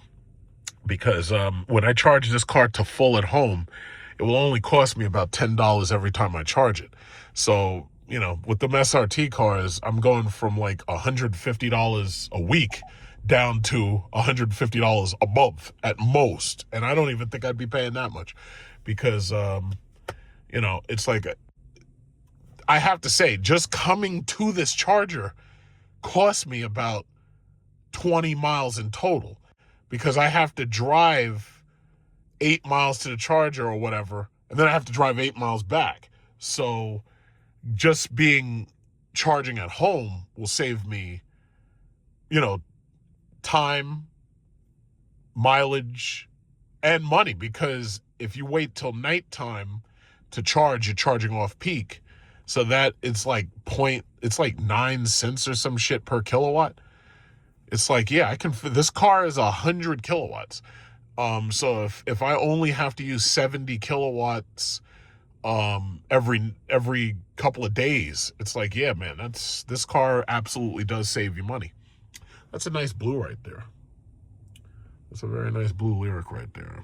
But yeah, this is cool. So I'm gonna do some work. I'm gonna finalize this video, put it together, then I'm gonna head over to Micro Center, get that hard drive. In fact, I think what I'm going to do is I'm going to check Target to see if they sell hard drives, but I don't think they sell it like I want it. They don't sell a 4 terabyte fucking $200 Crucial. I don't think they have it. I think Walmart had it, but I'm just going to go to Micro Center anyway, so that's that. Right there, I see the yellow Lamborghini. Joined the party. Yeah, so he came by. I don't know where he's going, but I guess he decided to have some fun showing that car off today. How much is it? 22,000 円です。 Quite pricey, but I'll take it anyway. あ、おかえりなさい。あなた、どこにする？お風呂にする？それとも私？もう朝ですよ。起きてください。もう腹減った？ちょっと待ってくださいね。はい、お弁当。気をつけてね。寒いですか？もう24時間経ってるから22,000円もいらない。Will you be my real husband? This Lamborghini, this guy is doing laps around this place. He's back. This guy's doing laps around the freaking Target.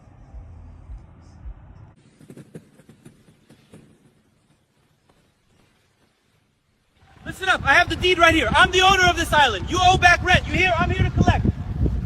No, don't point that thing at me. I'm your landlord. We can work out a payment plan. All right, so I've gotten that accomplished. I just finished my charge. So now I'm gonna roll over here to this Micro Center, and I'm gonna get this, what is this thing called? The SSD. I was looking online. The price of 4 terabyte SSDs, the portable 4 terabyte SSDs, it's amazing. They only want, in some cases, less than $150 for these things. But I'm getting an internal SSD, so yeah, I'm gonna pay $199 or $195 or whatever it is. But yeah, I'm really impressed with the price of these portables. And the reason why is because you're not passing me. What the fuck? Why are you driving that piece of shit so fast, a fucking slow ass Jeep? You're not passing me. Get over it. Stay over there, woman. Freaking feminists. And there's that Nick Lincoln Nautilus. I like that. Yeah, that's beautiful. I like that. I like that. That's a Chinese-made Lincoln. And the interior of that car is actually pretty nice. But it's a little bit small inside. Like, I'm way more comfortable in this car. But I do like that Lincoln Nautilus. I really do. We have so many options. Like, there's so many cars you can get. Like, a lot of these people buy these Teslas with that white interior. But we have so many options. It's amazing. Like, I was just watching Doug DeMuro while I was sitting there and charging. And Doug DeMuro, he was showing Infinity. And he was talking about Infinity and how Infinity, what can they do to revitalize themselves and everything. And to tell you the truth, I really don't know, because the problem that I think a lot of these brands are having is there's like so many choices. It's like, unless your brand can get people to continuously patronize it perpetually, it's like, it's hard to sell these cars, you know? Hyundai and Kia, what they've got going for them is the fact that their cars are inexpensive. And now they're getting less and less inexpensive because they're taking their cars up market. So the Palisade, the EV6, the EV9, it's like all of these cars are becoming more and more luxury vehicles. Look at that ugly ass brown Cybertruck. But anyway, they're taking these cars up market. And even Alfa Romeo right here, these things, some of them are selling. I don't see them selling too many of them little bullshit smart cars, them little Fiats, the little ones. I don't see them selling too many of those. But the thing about it is these cars are all basically becoming more and more luxury vehicles. So it gets harder and harder to sell these things. And my problem with Infiniti is I just don't see the point of buying an Infiniti. I see no point. It's like, it doesn't scream luxury. You know, a long time ago in the 90s, you know, Infiniti, you know, there's that Escalade. Is that what? Oh, no, that's not an Escalade. That's an AT4. My fault. I was looking at the size of it. I thought that was a V series. My fault. But anyway, yeah, Infiniti's in trouble. Like Nissan, I think their best days are behind them with that Nissan GTR. You know, now when people see Nissan, it's like they think that you got shitty credit. Like Nissan Altima, Nissan Sentra, Nissan, like they think you got shitty credit. Look at this. That's the same color as my car in orange and silver, but it's an optic. I like that. That was a nice little car to drive. That was a really nice little car. Yeah, very, very nice. We've got a Defender, freaking stupid ass Range Rovers. I wonder if those people ever say, excuse me, why is it that you only gave me one Brembo brake and the other one's not? I would appreciate. Oh, what the fuck is this? What the hell's going on here? What, are they stealing wheels? I hope to God. What the hell? You're not supposed to do that in a parking lot. I'm guessing his tire must have... What happened to the Tesla roadside service? It's like, is that supposed to be that way? That doesn't look good at all. How you gonna have your Tesla in the yard, in the parking lot, and it's a mess? Like, that's not supposed to be that way. That's not good at all. Yeah, I like to give as much space between these people as possible because some of these people have wide doors. I don't want them hitting my car. Alrighty then. So, just gonna buy this hard drive, or I should say SSD drive. Keep it moving. Let's get my stuff right here. Prius. The new Prius is gonna be cool. So I'm just in here. Gonna go get this SSD. I just figured I'd stop by, just take a quick look at my my new computer. Yeah, so just nice quickie look. Keep moving. So they had their Black Friday. It's mostly like they got all these monitors, and they have a Dell. And they have a Dell 34, and then they have that Alienware 27. I'm not gonna buy another monitor just yet. I'm gonna wait because they're gonna have a newer design. Because this is the one that they have on Amazon. So they want $300 for this, and this is the AW32 25DM. And they want, this is a 32-inch monitor. Mine is 34. I'm just gonna wait because, see, the problem is they don't make 34s in 4K because it's a different aspect ratio. So I'm just gonna wait until they just change a couple of things and then I'll buy. So, oh, what's this? Whoa. All right, let's see what we got. Oh. So what am I looking for? I think this is it, right? Yeah, I need the 4. That's what I want right there. BX 500, 4 terabyte is $194.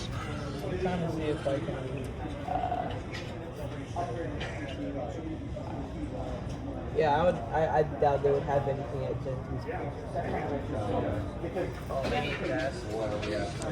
I think that's the best one they got because I don't see any other 4 terabytes. But I'm gonna ask them. I don't need a M.2. I need a SATA because it's just for games. The computer came with a M.2, but this one is going to be just for games. Here it is. This was $354, but I got a, I guess you could call it a deal. SSD right now is extremely expensive because of memory prices. If you get RAM memory right now, RAM memory prices have been jacked up so much, so SSD prices are overpriced. So the cheapest SSDs, 4 terabytes, the cheapest SSDs are still like damn near like $300, and then they try to oversell you, like they want you to buy a generation, like the newest generation SSD and everything. And I'm like, yo, I don't really need all that. I'm just playing some games on this shit. You know, so yeah, SSD is expensive as hell.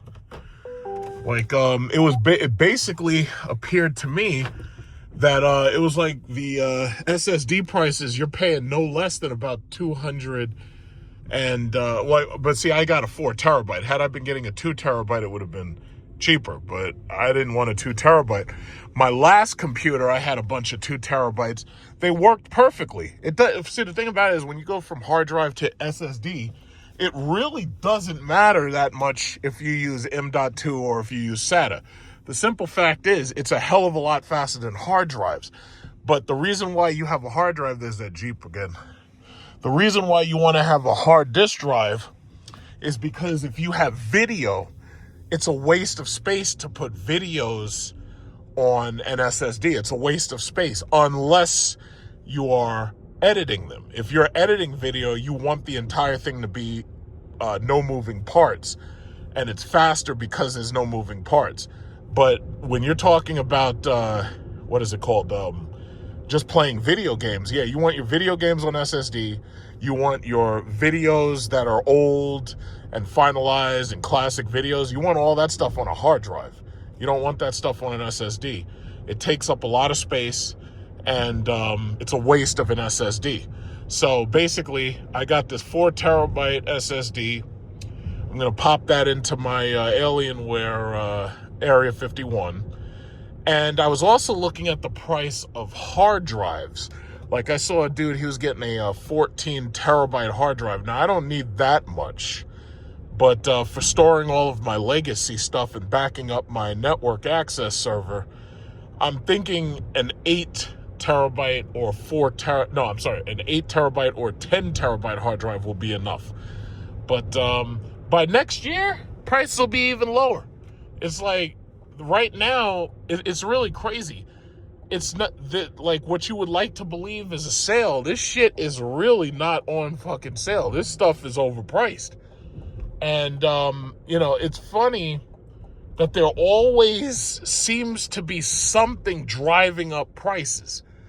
Like when it came to video cards, you had to deal with people mining Bitcoin. And you had these Bitcoin mining morons, and they were spending all of their money buying up video cards. So that caused the price to be artificially inflated. But once it got to the point where you didn't need video cards anymore, then it was scalpers driving up the price. Now, right now, memory prices are being driven up simply because they have these data centers and they need all this memory. So now you've got something else artificially inflating the price. It's just absolutely ridiculous. But anyway, I hope you enjoyed the video. I'm going to get ready to finalize this bad boy.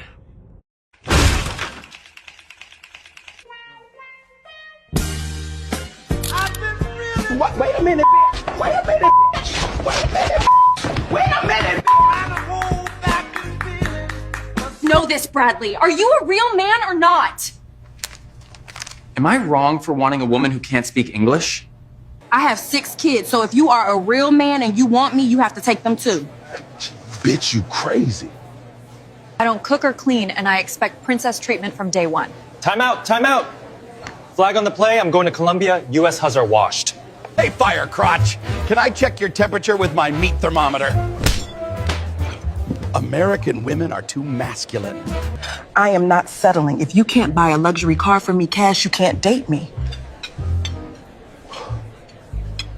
I am more proud of this passport than the American flag. This is power. Know your worth, boys. I'm done with these entitled pork and beans American women. The scam has been exposed. I found love here. It's definitely not for money like most American women. This is real love. Get your passport, my Nick-huz. To be continued.